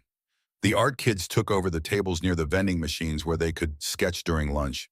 The band kids had their section, the theater kids had theirs. And the outcasts, they ate in bathrooms, hallways, empty classrooms, or off campus if they could afford it and had transportation. Tyler had always been an outcast, invisible, even among the invisible. But today when he entered the cafeteria with his tray of mystery meat that might have been chicken, and definitely was some kind of protein and wilted salad that had seen better days, Rachel was waiting at a center table. Not at the edge where the less popular kids were sometimes tolerated. Not in the corner where she could hide. Dead center, right in the middle of the social hierarchy where everyone could see, where the most popular kids sat, where Cade Morrison usually held court. She'd saved him a seat directly beside her. Tyler hesitated for just a moment. This was Cade Morrison territory. This was social suicide. This was you coming or not. Rachel called out loud enough for half the cafeteria to hear her voice carrying across the space with absolute confidence. Fuck it, Tyler thought. He'd already taken bullets. High school politics seemed pretty tame and manageable in comparison. He sat down beside her. The cafeteria erupted in whispers and shocked stares. Ignore them, Rachel said calmly, stealing a French fry from his tray with the casual intimacy of someone who'd done it 100 times before. They'll get over it, or they won't. Either way, who cares? Will they get over it? Probably not, but that's their problem, not ours. She leaned in conspiratorially, her gray eyes bright with something Tyler was learning to recognize as mischief. Want to hear something funny? Always. Cade Morrison's dad got a visit from my dad yesterday afternoon. Mr. Morrison Sr. works in construction. Morrison and Sons, pretty big company around here. They do a lot of business with firms that have connections to the club, with people who owe my dad favors. Rachel's smile was sharp as broken glass. My dad didn't threaten him or anything overt. Nothing actionable.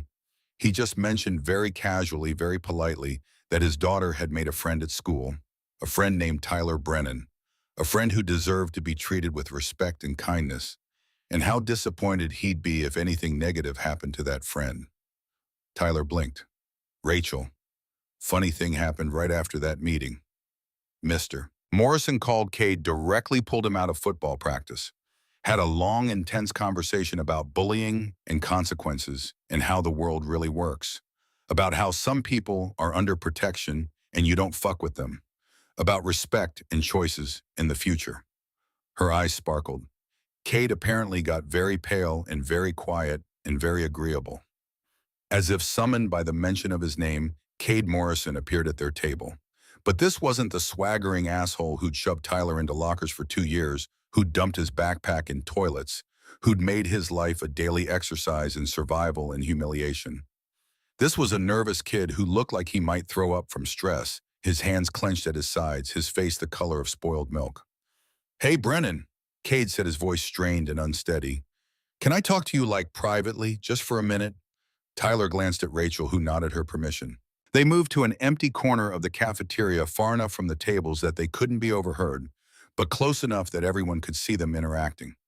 Look, Cade started, not meeting Tyler's eyes, staring at the floor like it held the secrets of the universe. My dad told me what you did.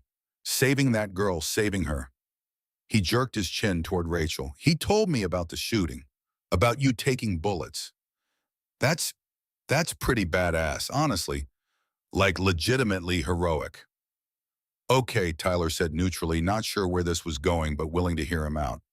And he also told me very clearly, very seriously, that her dad is someone I really, really don't want to piss off. That you're under their protection now. That you're essentially untouchable. Cade swallowed hard as Adam's apple, bobbing. So I'm sorry for being a dick, for the locker stuff and the name-calling and all of it. For making your life hell for 2 years for basically no reason, except that you were an easy target and I'm an insecure asshole who takes out my problems on people who can't fight back. Tyler stared. Cade Morrison was apologizing. Actually, genuinely apologizing. Cade Morrison, who'd once shoved Tyler's head into a toilet bowl and flushed it, was standing here looking genuinely remorseful and terrified. Why? Tyler asked. Because he needed to understand the motivation. Why apologize now? Because you're scared of what might happen if you don't. Because your dad scared the shit out of you.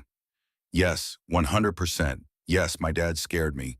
He's never been that serious, that intense. Made it crystal clear that if anything happens to you, anything at all, it'll come back on me 10 times worse.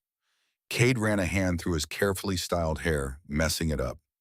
But also, and I know you have no reason to believe me, no reason to trust anything I say, but you did something genuinely brave. You threw yourself on bullets to save someone. And I've spent 2 years making your life miserable for literally no reason except that you were poor and quiet and wouldn't fight back. That's not cool. That's not okay. That makes me a piece of shit, regardless of what your girlfriend's dad might do to me. It wasn't a perfect apology. It was motivated at least 50% by fear and self-preservation, rather than genuine remorse and moral awakening. But it was something.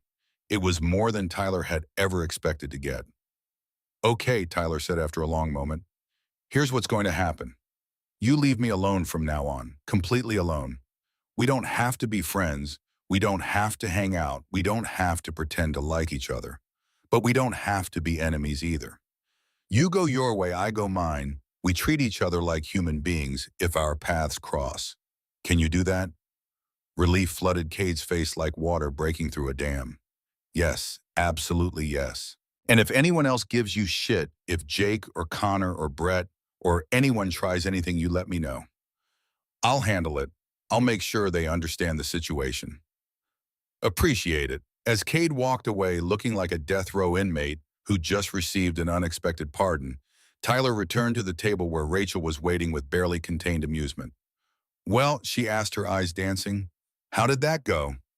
He apologized, seemed genuine, mostly scared, but also maybe a little bit actually sorry. Good, he should be both, scared and sorry. That's the appropriate response. She studied Tyler's face, her expression becoming more serious. You okay? You look kind of weird. Overwhelmed, maybe? I'm fine, just adjusting. To what specifically? To people being afraid of me, or being nice to me because they're afraid of your dad? To all of this. He gestured broadly at the cafeteria at the kids who were still staring at his new leather jacket and his new life that had erupted into existence in the span of a bullet's flight. 4 days ago, I was invisible. Now everyone's staring. Everyone knows my name. Everything's different. Rachel's expression softened with understanding and something that might have been guilt. I know it's a lot. Trust me, I know. Growing up as Marcus Garrett's daughter taught me exactly what it's like to have people's perception of you change because of circumstances outside your control. But you'll get used to it. You'll adapt. Humans are incredibly adaptable. Well, though, you saved my life, Tyler. That changed things. For both of us. Changed everything fundamentally. She took his hand under the table where no one else could see her fingers warm and solid and real. But some changes are good. Some changes are worth it. Looking at her, at this girl who'd brought chaos and danger and belonging and purpose into his carefully invisible life, who'd gone from a lonely stranger at a diner to someone holding his hand and defending him and caring about him, Tyler found himself nodding. Yeah, he said, meaning it from his core. Some changes are definitely good, worth everything. The rest of the day passed in a surreal haze of attention Tyler had never experienced before. Teachers who'd never called on him suddenly knew his name. Students who'd looked through him for 2 years, now moved out of his way in the halls, gave him space, treated him with something between respect and fear. His locker, which had been vandalized or broken into at least a dozen times, remained untouched. Tyler Brennan was visible now, undeniably, unavoidably visible. And he wasn't entirely sure how he felt about that. Physical therapy was hell incarnate.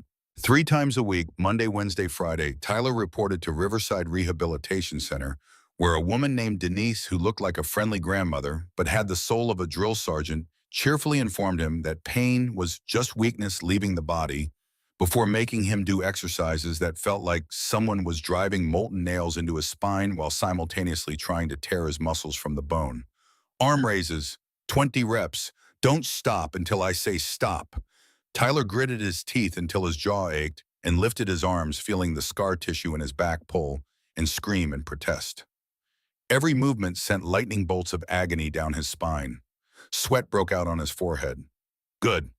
Now shoulder rotations, slow and controlled. By the end of each 90-minute session, Tyler was drenched in sweat, his back on fire, his arms trembling like leaves in a hurricane, his entire body screaming that this was a terrible idea and he should stop immediately. But he never complained, never quit, never asked for mercy, because quitting meant healing wrong, meant being weak, meant the bullets had won, meant he'd be that kid who took a bullet and never fully recovered, who walked funny and couldn't lift things and was limited forever. And Tyler Brennan wasn't about to let bullets win. Not a chance in hell. What made it bearable was Rachel. She'd started coming to his PT sessions after the first week sitting in the waiting area with her calculus homework spread out on her lap. But by the third week, she was in the therapy room with him talking to Denise and then doing modified versions of his exercises alongside him. You don't have to do this, Tyler said one Wednesday afternoon, watching her struggle through arm raises with 3-pound weights while he fought through the same motion with just his body weight. This isn't your recovery. You don't need to be here. I know I don't have to. Rachel's face was flushed with effort, a light sheen of sweat making her skin glow. But we healed together. That's how this works. You took bullets for me. The least I can do is do some arm raises with you. Denise approved wholeheartedly. Excellent for muscle memory and motivation. Moral support during recovery is clinically proven to improve outcomes. Plus, young lady, your form needs work. Those shoulders are too tense. What Tyler didn't know, what Rachel didn't mention during those PT sessions, was that she had her own training regimen that went far beyond therapeutic exercises. It wasn't until one Thursday afternoon at the clubhouse waiting for Marcus to finish a meeting so he could drive them both home that Tyler discovered the truth. He'd been sitting in the main room absently watching Gunnar tune up a Harley when he heard sounds from the back of the building. Rhythmic impacts, grunts of effort, the unmistakable sounds of combat. Curious Tyler followed the noise to a converted garage that served as the club's gym. Weight equipment lined one wall. Heavy bags hung from reinforced ceiling beams. Mats covered the floor. And in the center of those mats, Rachel was sparring with Viper Stone. Tyler stopped in the doorway, frozen watching.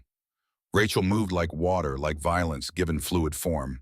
She ducked under Viper's punch, pivoted on her back foot, and drove her knee toward his midsection. Viper blocked, but she'd anticipated that was already transitioning into an elbow strike that he barely deflected. They separated, circled, came together again. Viper swept her legs. Rachel went down but controlled the fall.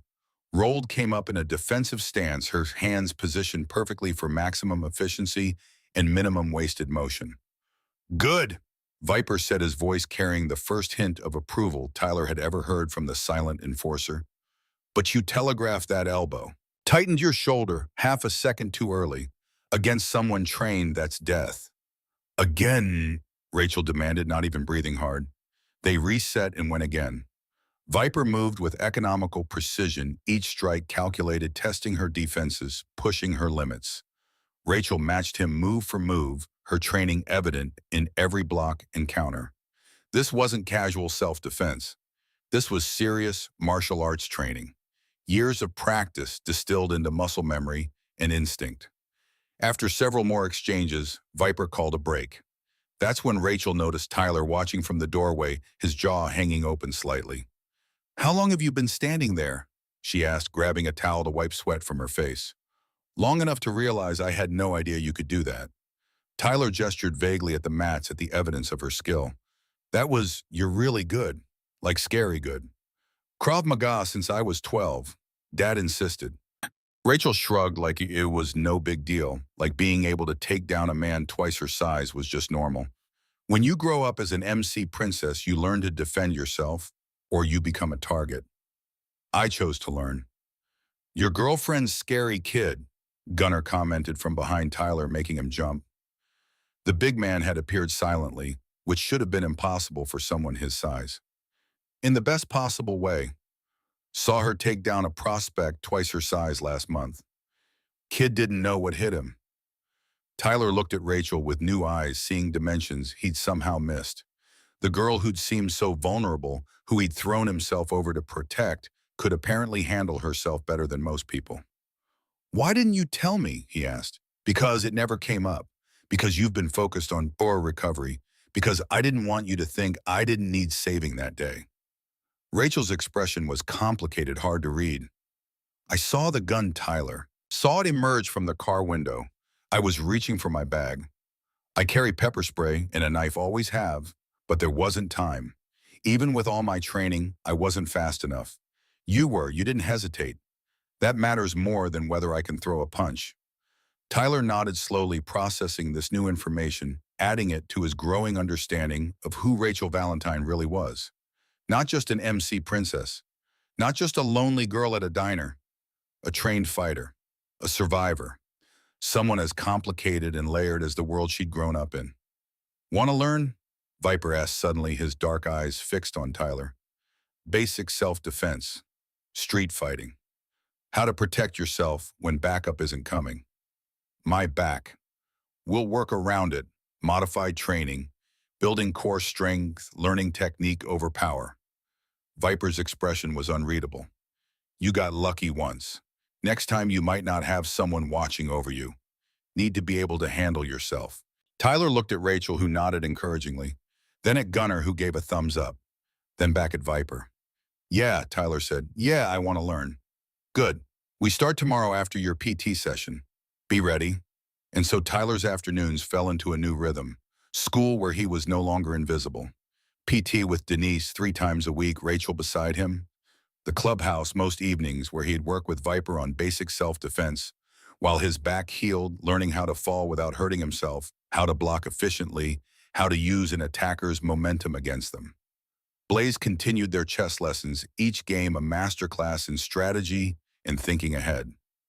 Life's not about the piece you take now, Blaze would say, moving his bishop. It's about the position you create for later. Gunnar taught him motorcycle maintenance, showing him how to change oil, adjust chains, red engine sounds like a language. A man who understands machines is never helpless. Gunnar explained his massive hands delicate on precision parts. Even Dutch Remington, the club president, took an interest. He'd pull Tyler aside, sometimes ask him questions about school, about his plans, about how he saw the world and his place in it. Tyler got the sense he was being evaluated, tested, measured against some standard he didn't fully understand. He just didn't know what the test was for. Not yet. Nana Claire surprisingly approved of these visits. She'd started cooking for the club her famous roast chicken that fell off the bone, her arroz con pollo, seasoned perfectly with spices from her childhood, her flan that melted on the tongue like sweet clouds. The bikers devoured everything she made and treated her like beloved royalty, like the grandmother they'd never had or had lost along the way. Good boys, she'd say in her accented English, patting Gunnar's massive tattooed arm like he was a well-behaved golden retriever instead of a former Marine who could kill a man 18 different ways. Rough on outside, but good hearts underneath. They protect you. They protect me. This is what matters.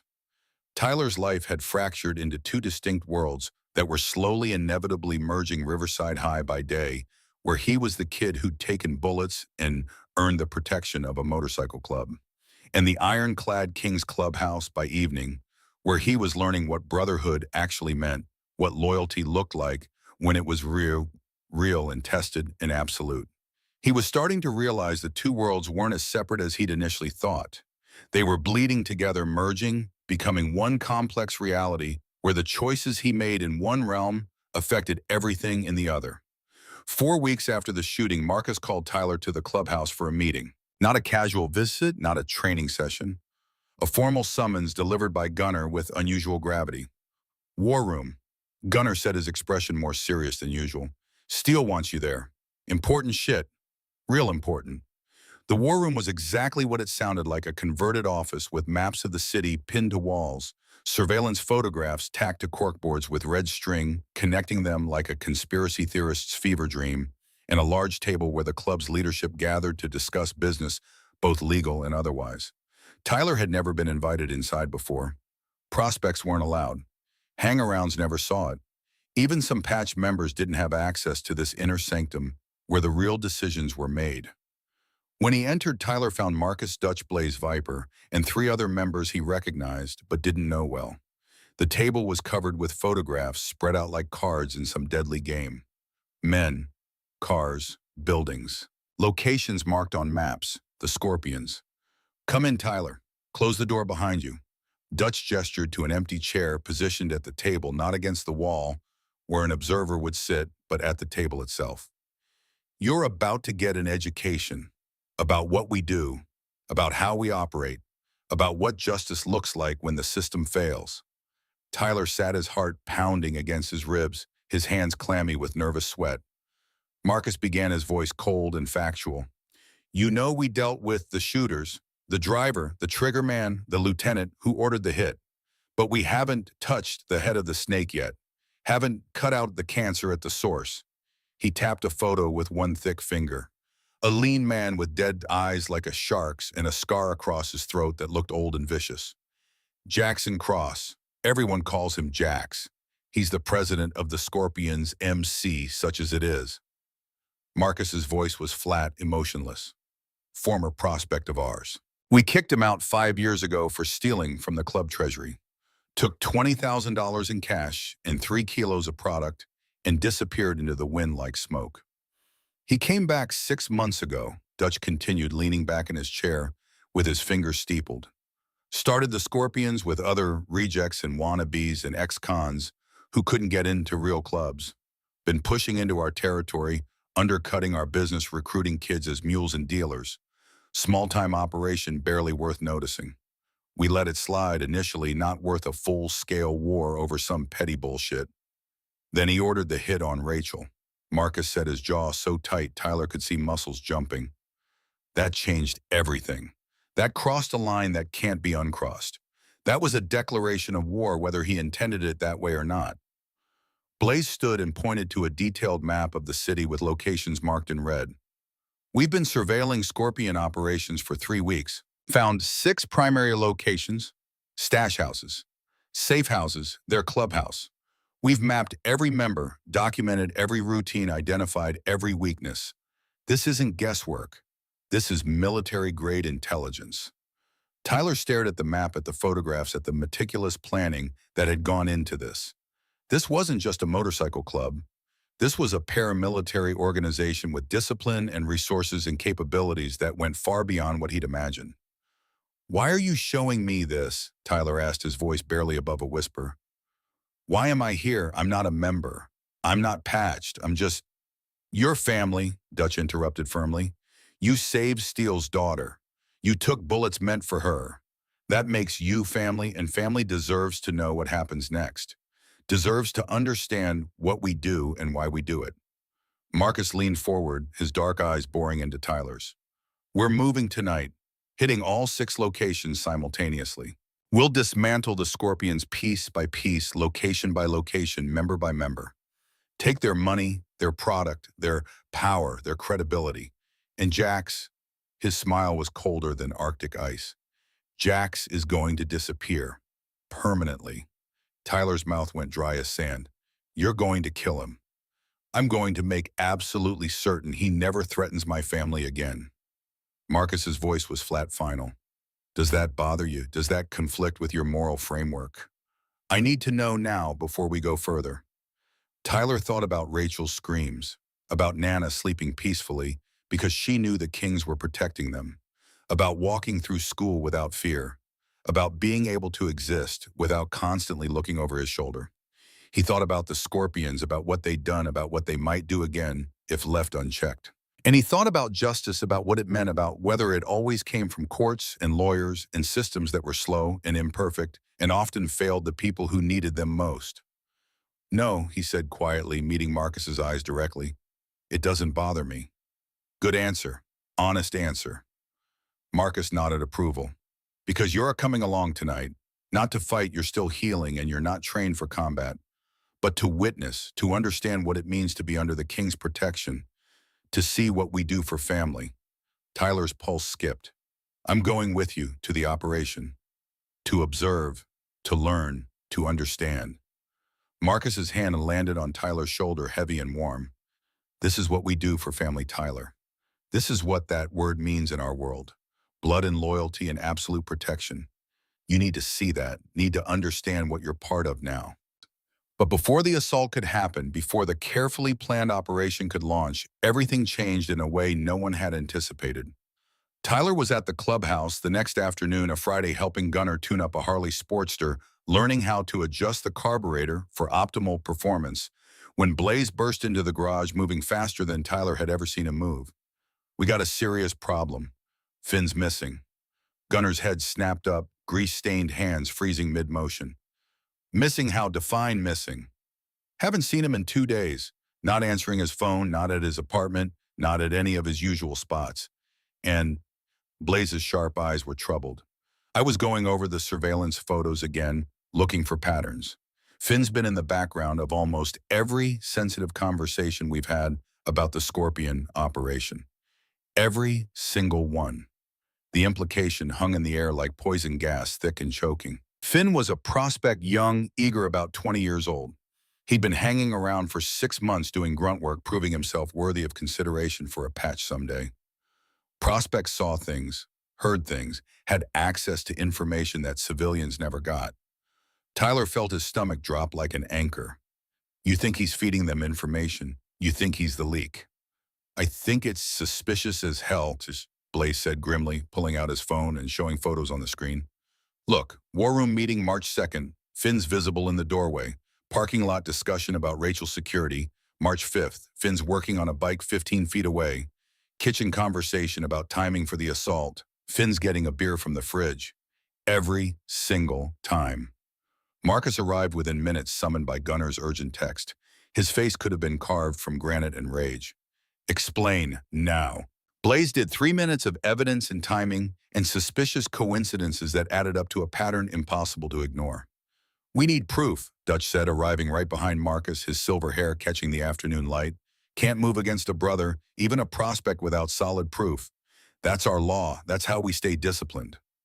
Tyler stared at the photos spread across Gunner's workbench, his mind racing through possibilities and implications.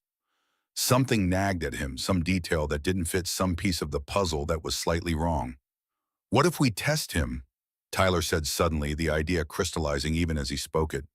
Feed him false information, specific information that would be valuable to the Scorpions. See if they act on it. Everyone turned to look at him. Marcus's eyes narrowed thoughtfully. Keep talking. Tell him we're moving Rachel to a safe house. Give him exact details, location, time, route. Make sure he overhears it. Make it seem natural, like he's accidentally getting information he shouldn't have. If the Scorpions show up at that location at that time, Tyler spread his hands, then we know for certain we have a rat. Marcus stared at Tyler for a long moment, and then slowly, deliberately, he smiled. Smart kid, really fucking smart. Strategic thinking. Controlled test with definitive results. They set the trap that evening with theatrical precision. Made sure Finn was in the clubhouse. Made sure he was within earshot but not obviously listening. Marcus took a fake phone call in the main room, speaking loudly about moving Rachel to the safe house on Miller Road tomorrow morning. 6 a.m. sharp, small convoy, minimal security to avoid drawing attention. Then they waited, every nerve on edge, every sense heightened. Tyler barely slept that night. If he was wrong, he'd accuse an innocent man of betrayal. If he was right, someone had been feeding their enemies information for weeks, had potentially put Rachel's life in danger multiple times. At 5:30 a.m., Tyler's new phone rang. Gunner's voice was tight with controlled fury. Get to the clubhouse immediately. It happened. We were right. When Tyler arrived, still pulling on his jacket, the entire club was assembled in the main room, their faces grim as tombstones. And in the center of the room, zip-tied to a chair with professional efficiency, was Finn. His face was bruised, lips split and bleeding. But it was his eyes that told the real story. Defeated, terrified, ashamed, broken. The Scorpions hit Miller Road at 6 a.m. exactly. Marcus said, his voice deadly calm in the way that meant he was absolutely furious. Exactly where and when Finn heard us say Rachel would be. Except we weren't there. We were waiting 3 blocks away, watching them arrive, watching them realize they'd been set up. He circled the chair like a predator circling wounded prey. Want to tell us why they knew Finn? Want to explain how the Scorpions had that exact information? For a long moment, Finn said nothing. His head hung forward, blood dripping from his split lip onto his shirt. Then he broke completely, the words tumbling out in a rush. He has my sister. Finn's voice cracked like glass under pressure. Jax. He grabbed Kira 2 months ago. Just took her off the street when she was walking home from work. Said if I didn't feed him information about club operations, he'd kill her. He'd do things to her first, he said. Terrible things. Then he'd kill her slowly and make me watch. I didn't know what else to do. She's all I have. Our parents are dead. She's all the family I've got left in this world. Silence fell over the clubhouse like a heavy blanket, thick and suffocating. Tyler felt his anger deflate like a punctured tire. Finn wasn't a traitor motivated by greed or ambition or hatred. He was a desperate man trying to save his sister, caught between impossible choices, sacrificing everything to protect family. Where is she? Dutch asked, his tone gentler than Tyler expected. Where's Jax keeping her? Warehouse district on the east side. Old automotive place, been abandoned for years. He keeps her chained up, moves her every few days so I can't plan a rescue. I tried once, got close enough to see her through a window. Finn's voice broke completely. She's so thin, bruised, scared. I could see it in her eyes even from a distance. Tyler watched emotions flicker across Marcus's scarred face. Anger, calculation, something that might have been understanding or sympathy. Here's what's going to happen, Dutch said after a long pause, after exchanging looks with Marcus that communicated volumes without words. We're going to save your sister. Going to get her out of that warehouse, get her medical attention, make sure she's safe. Finn's head snapped up, hope and as disbelief warring in his eyes. You'll really save her after what I did, after I betrayed you. Then you are both leaving. Dutch continued, his voice firm, but not cruel. Tonight, the club will set you up in another state far from here. New identities if needed, enough money to start over somewhere safe. But you're done here. Forever. You're exiled. That's mercy, Finn. That's more than most traitors get. Don't waste it. Finn's head dropped again, tears streaming down his bruised face. Thank you. God, thank you. I'm so sorry. I'm so fucking sorry. But she's all I have. We understand, Marcus said, cutting off the apology. We understand exactly what you did and why you did it. Doesn't make it okay. Doesn't erase the betrayal. But we understand. He turned to Tyler, his expression unreadable. You wanted to see what justice looks like. This is it. Not everything gets solved with violence. Sometimes you solve the problem, cut your losses, and move on. That's strategy. That's discipline. Tyler nodded slowly, absorbing this lesson, understanding that the ironclad kings operated with more nuance and complexity than he'd initially understood. Violence when necessary, mercy when possible, pragmatism always. The rescue operation happened that night with the precision of a military strike. Tyler insisted on going. Marcus tried to argue, but Rachel, who'd shown up as soon as she heard what was happening, sided with Tyler. He helped catch Finn. He deserves to see this through. He's earned it. Marcus relented, but with strict conditions. Tyler and Rachel stayed back with a secondary team positioned as backup and escape. If things went sideways, if the operation failed, they'd evacuate immediately with no arguments. The warehouse sat in an industrial wasteland on the east side of Riverside, all rusted metal and broken dreams and shattered windows. The Kings surrounded it with practiced efficiency, Team Alpha covering the front entrance, Team Bravo securing the back, Team Charlie positioned on elevated ground as overwatch and sniper support. Tyler crouched behind a derelict car with Rachel Blaze and two other members whose names he didn't know, watching the assault unfold like a choreographed dance of controlled violence. Gunnar led Team Alpha through the main entrance. Controlled, professional, no wasted movement, every action deliberate and practiced. Tyler heard shouts through the broken windows, a brief scuffle, the sound of flesh hitting flesh. Then Gunnar's voice over the radio they'd given Tyler.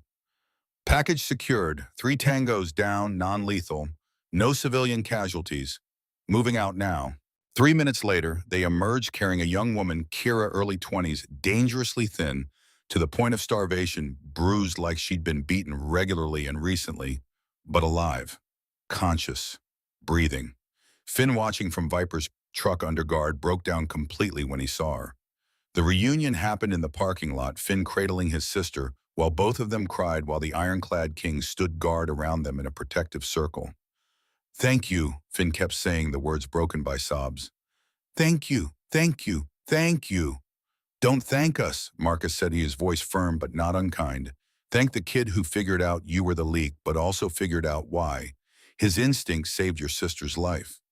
Finn looked at Tyler with red, swollen eyes full of gratitude and shame. I'm sorry I put you in danger.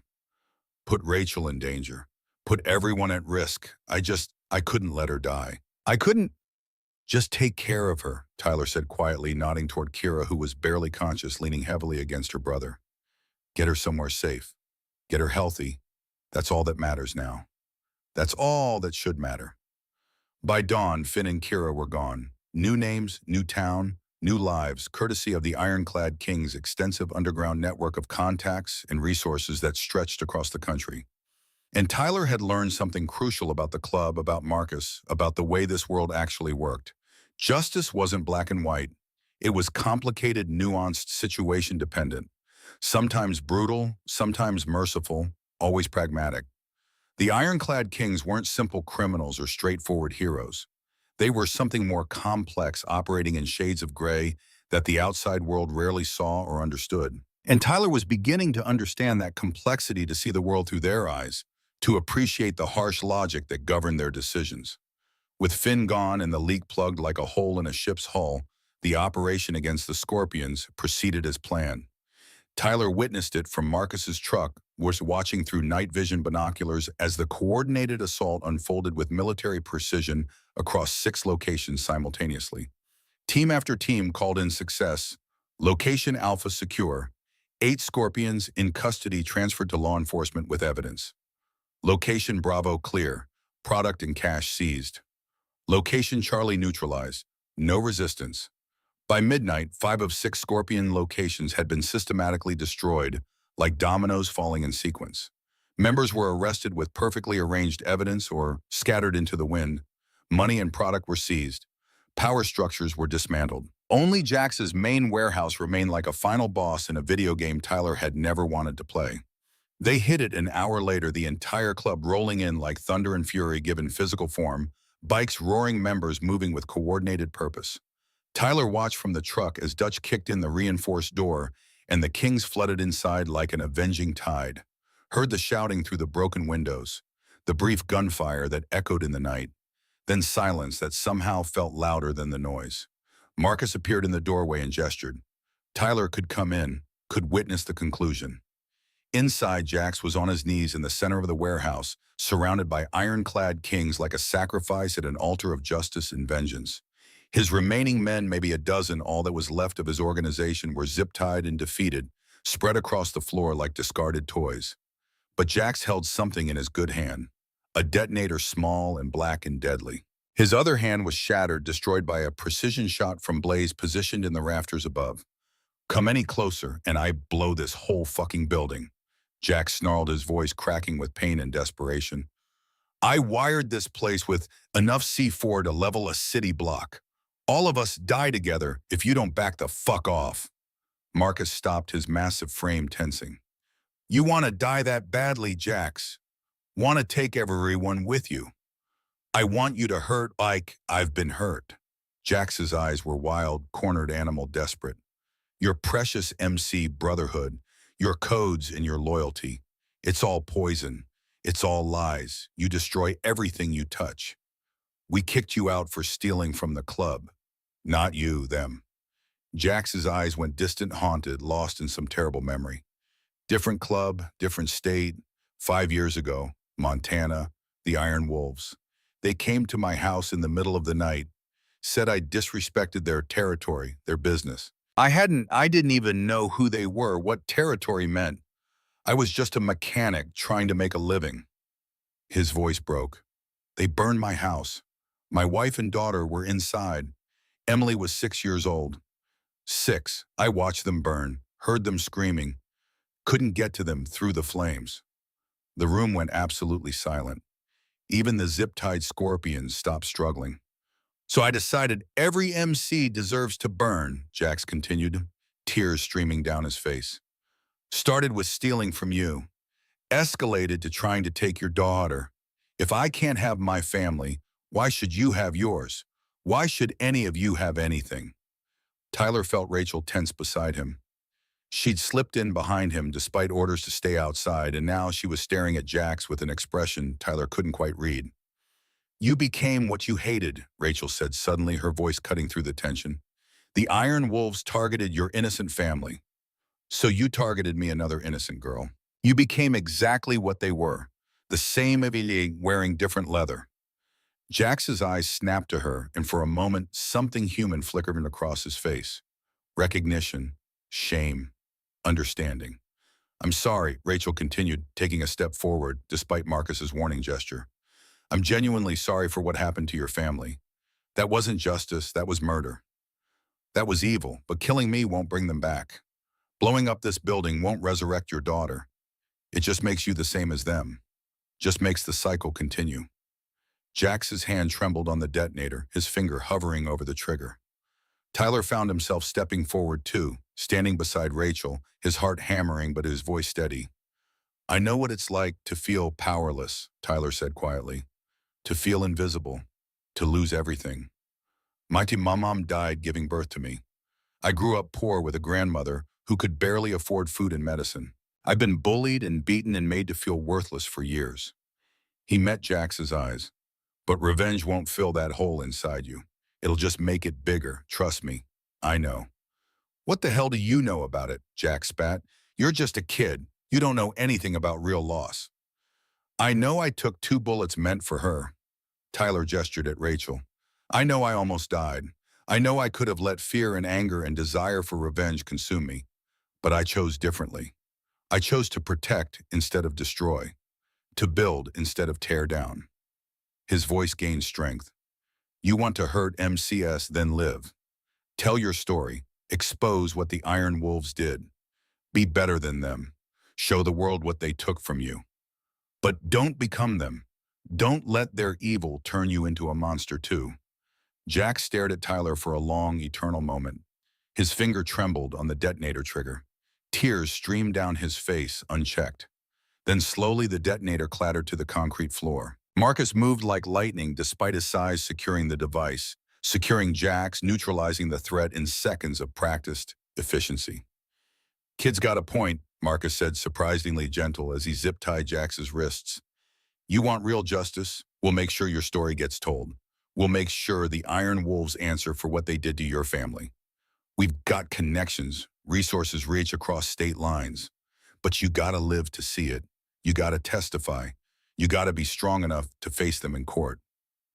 Jax collapsed completely broken, but breathing defeated, but alive. 20 minutes later, the police arrived to find Jax and his men gift-wrapped with enough evidence to put them away for multiple life sentences, drug trafficking, attempted murder, kidnapping, conspiracy weapons charges. The list went on, each charge carefully documented and arranged.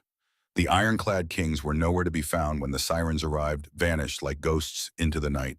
But Tyler had witnessed everything, had seen how the club operated, had seen violence and mercy intertwined like DNA strands, had seen justice delivered outside the law, but somehow still right, still necessary, still true.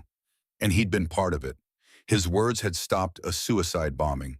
His instinct had caught a traitor. His presence had somehow mattered in ways he was only beginning to understand.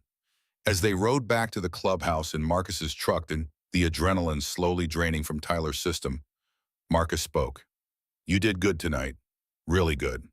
Showed strategic thinking with the Finn situation. Showed courage talking down Jax. Showed the kind of character and judgment we value.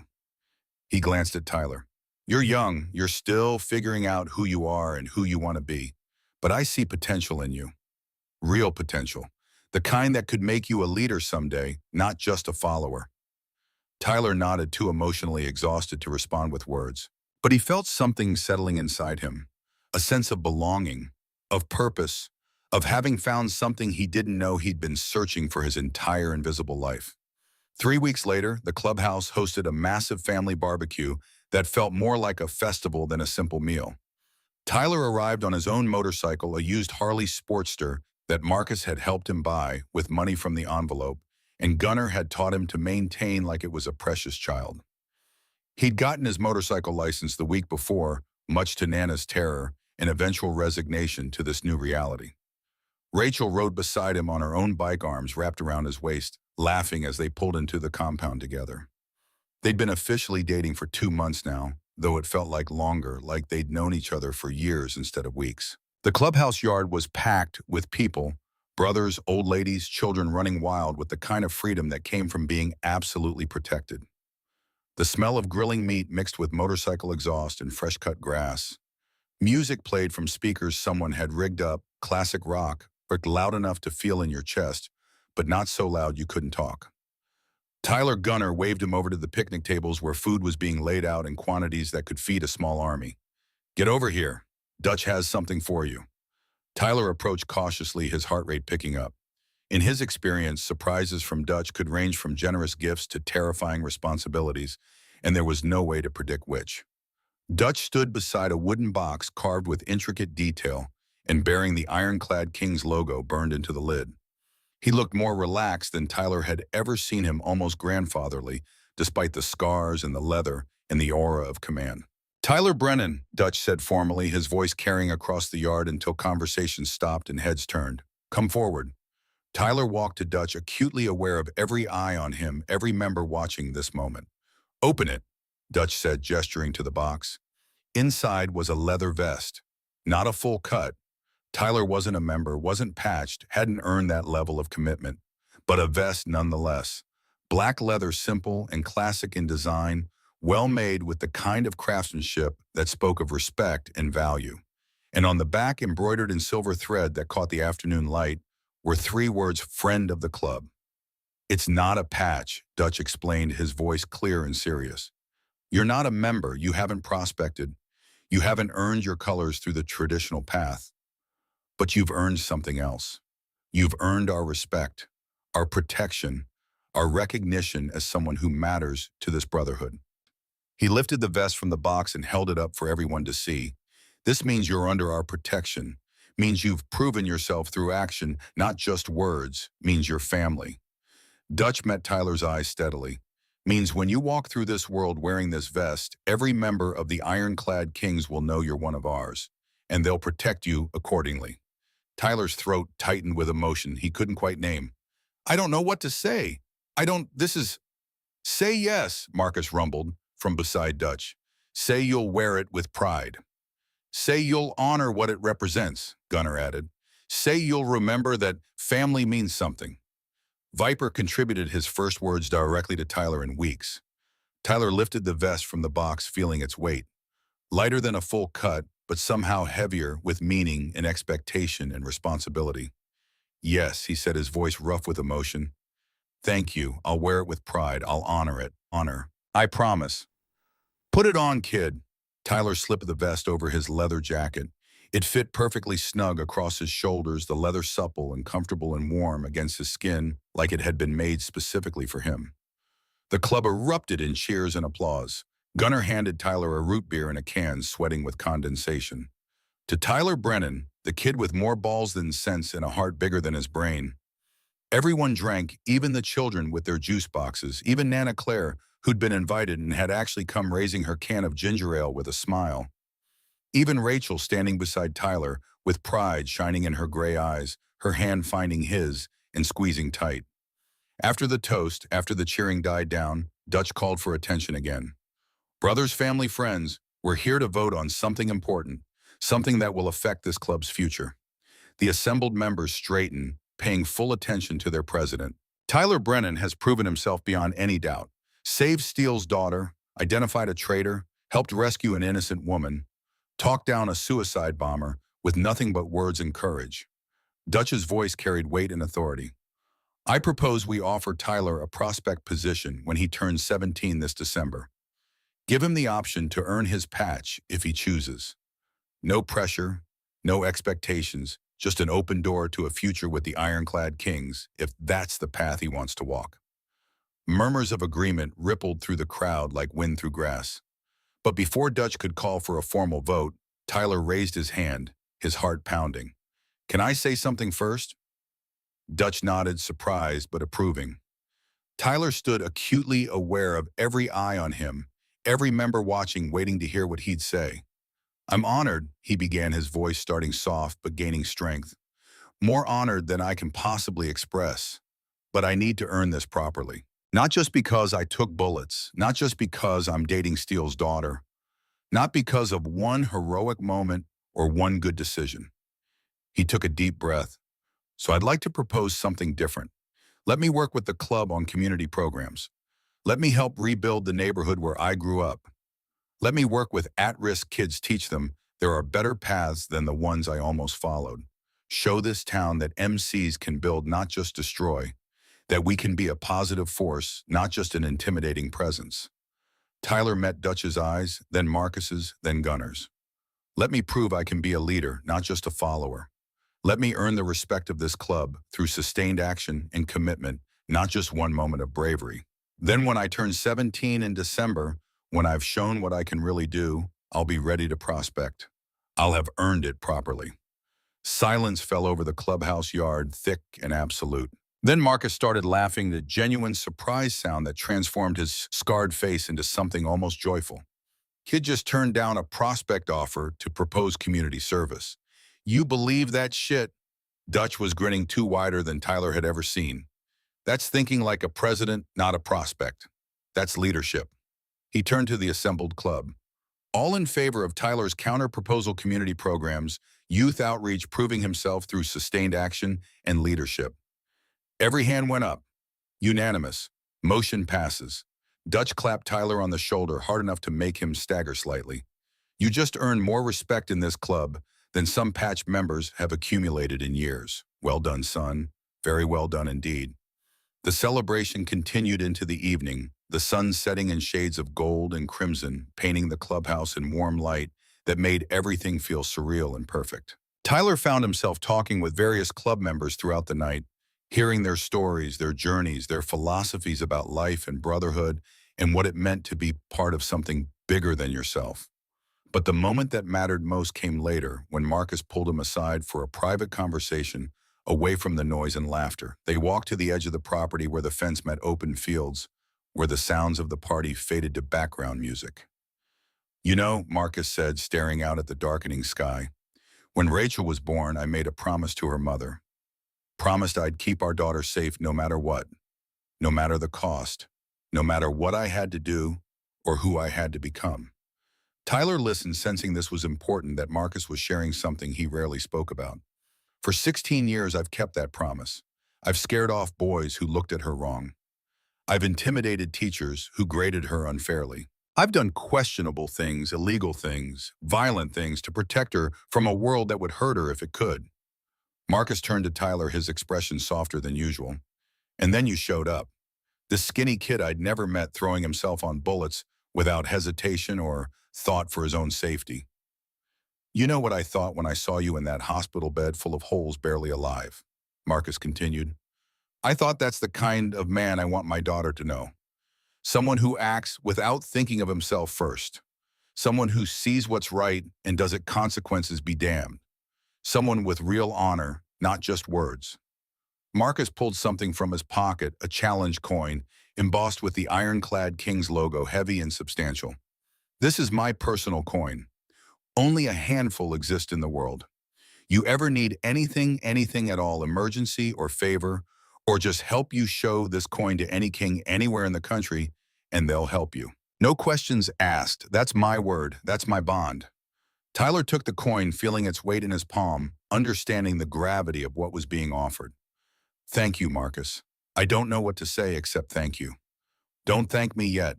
Having this coin means you're tied to us, to our world. Things might get complicated. Life might get harder before it gets easier.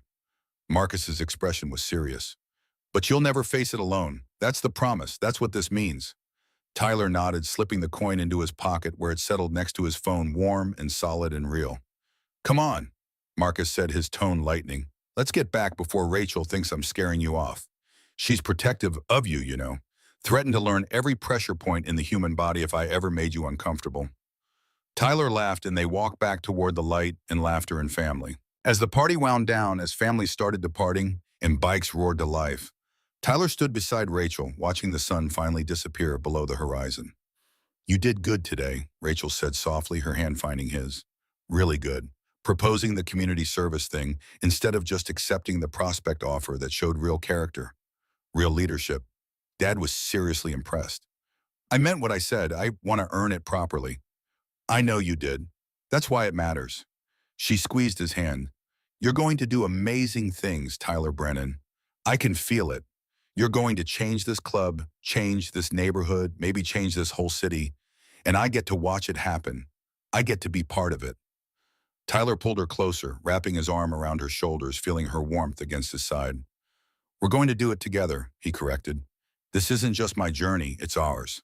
As they stood there watching stars emerge in the darkening sky, Tyler thought about how far he'd come in just a few weeks. From invisible to unforgettable. From alone to surrounded by family. From victim to protector. His scars would never fade. The nightmares still came sometimes, though less frequently now. The memories of that day at Old Joe's Diner would stay with him forever. But so would the lessons he'd learned about courage and sacrifice, about family and loyalty, about justice and mercy, and the complicated gray areas between them. Tyler Brennan had thrown himself on bullets to save someone he barely knew. And in doing so, he'd saved himself, found himself, became himself. The invisible boy was gone forever, replaced by someone stronger, someone visible, someone who mattered. And that made all the difference in the world. 6 months' time jumped forward like a dream dissolving into morning light. Tyler, nearly 17, with his birthday approaching in December, pulled up to the new Riverside Community Center on his Harley Sportster. The engine purred beneath him like a contented cat, the sound echoing off the brick buildings that lined the street. Nana Claire rode on the back. She'd finally gotten comfortable with motorcycles after months of short trips and patient teaching. She still crossed herself before every ride and whispered prayers during acceleration, but she no longer gripped Tyler quite so tightly or screamed quite so loudly when he turned corners. The community center had been Tyler's vision brought to life through the ironclad King's resources and connections. A converted warehouse in the heart of Tyler's old neighborhood transformed into a safe space for kids who needed it. After-school programs that actually mattered. Homework help. Meals for kids whose homes didn't have food. Motorcycle maintenance classes that taught valuable skills while building confidence and self-reliance. Mentorship from club members who'd walked these same streets and survived worse. It was everything Tyler had proposed, everything he'd promised, made real through months of hard work and determination. Cade Morrison was there when Tyler arrived, volunteering with a group of middle schoolers, teaching them basic mechanics. Cade had undergone a complete transformation therapy community service, genuine remorse that went deeper than fear. He'd stopped being a bully and started being a human being. He and Tyler weren't exactly friends, but they'd found mutual respect, common ground, and wanting to make their community better. Rachel arrived moments later, parking her bike beside Tyler's with practiced ease. They'd been dating officially for 8 months now, had applied to the same local colleges, had plans to stay near family, because that's what mattered most to both of them. College applications stressed them out. SATs had been brutal, but they faced it together, studying side by side, supporting each other through panic and pressure. Marcus watched from his bike at the curb, pride evident on his scarred face despite his usual stoic expression. "My daughter chose well," he murmured to Dutch, who'd ridden over to check on the center's progress. "That kid's going places," Dutch agreed, his silver hair catching the afternoon light. "Mark my words, 10 years from now, he might be sitting in my chair. Might be leading this club into the future. Got the judgment for it. Got the character." "Nah," Marcus said with a rare smile. "He'll be wearing yours. He'll be president. I can see it already." Inside the center, Tyler stood in front of a group of kids ranging from 12 to 17 kids from his neighborhood, kids who reminded him of himself not long ago. Invisible, scared, surviving day to day without hope for anything better. "Nobody should have to be invisible," Tyler said, his voice carrying across the room, reaching every corner and every heart. "Nobody should eat alone or walk home afraid or feel like they don't matter. We're here to change that reality, to build something better than what we inherited. Together." He rolled up his sleeve, revealing the scars on his back to the kids who needed to see them, who needed to understand that he'd lived through real violence and survived. "I got these scars protecting someone I cared about, someone who mattered to me. They remind me every single day that courage isn't about being fearless or invincible. It's about doing what's right even when you're absolutely terrified, even when everything in you says to run and hide and save yourself." Tyler smiled at the kids, seeing himself in their cautious eyes. "And you all have that courage inside you already. We're just going to help you find it, help you develop it, help you become the people you're meant to be instead of the people circumstances tried to force you to become." As the kids dispersed to their various activities and programs, Rachel slipped her hand into Tyler's, her presence a constant warmth beside him. "You're good at this," she said softly, her gray eyes bright with something that looked like love, making people feel seen, making them feel like they matter. It's a gift, Tyler, a real gift. Tyler looked around the community center at kids laughing instead of fighting, learning instead of destroying, connecting instead of isolating. At Gunner teaching motorcycle maintenance with surprising patience. At Viper quietly supervising to make sure everyone stayed safe. At Nana Claire organizing snacks with military precision and grandmotherly affection. At family in all its complicated, imperfect glory. I learned from the best, Tyler said, squeezing Rachel's hand. That evening, they found themselves back at Old Joe's Diner, rebuilt after the shooting, restored to its former greasy glory, but still the same sanctuary it had always been. The same cracked vinyl booths, the same jukebox playing 70s hits, the same smell of fryer grease and coffee and safety. Tyler and Rachel sat in the corner booth, the same one where everything had changed, where bullets had shattered windows, and lives had been saved, and futures had been forged. A new kid sat alone 2 booths over, maybe 14 or 15 years old, wearing clothes that had definitely seen better days, had been worn and washed and worn again, until the fabric was thin and faded. Eyes down, shoulders hunched, the universal body language of someone trying to be invisible. Tyler recognized himself in that posture, in that desperate attempt to occupy space without claiming it. He stood up, walked over. Hey, mind if we sit? Nobody should have to eat alone. The kid looked up, surprise and suspicion warring on his young face. Then he saw Tyler's vest, the embroidered words, friend of the club, saw Rachel's smile, saw kindness instead of cruelty. Yeah, the kid said quietly, his voice barely above a whisper. Yeah, okay. That'd be nice. As Tyler and Rachel slid into the booth across from him, as they started making conversation and breaking down walls and building connections, Tyler thought about how far he'd traveled. From invisible to unforgettable, from alone to surrounded by family, from victim to protector to leader. The scars on his back would never fade completely. Some nightmares still woke him in the darkness, though Rachel's voice on the phone always talked him back to calm and safety. The memories of that October day when bullets flew and glass shattered would stay with him forever, would shape who he was and who he'd become. But so would the lessons learned in blood and sacrifice. Honor isn't about patches or bikes or leather vests. It's about what you do when nobody's watching, when everything's on the line, when someone needs help and you're the only one who can provide it. Family isn't just blood relation. It's the people who choose to stand beside you, who protect you and challenge you and believe in you even when you can't believe in yourself. Courage isn't the absence of fear. It's acting despite the terror, moving forward even when every instinct screams to hide. And justice isn't always what the system provides. Sometimes it's what good people make happen through loyalty and determination and refusing to accept that the world can't be better.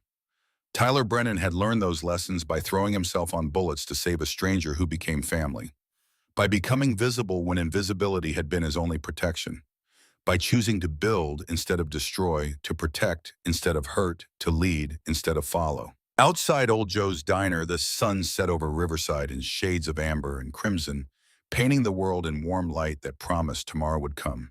Inside, 3 teenagers shared fries and stories, building connections that might save a life or change a future or simply make someone feel less alone. And Tyler Brennan, wearing his vest with pride, his scars hidden beneath leather and cotton, but his courage visible in every word and action, knew exactly who he was. Not invisible, not forgotten, not alone, unforgettable, protected, family. And that made all the difference in the world.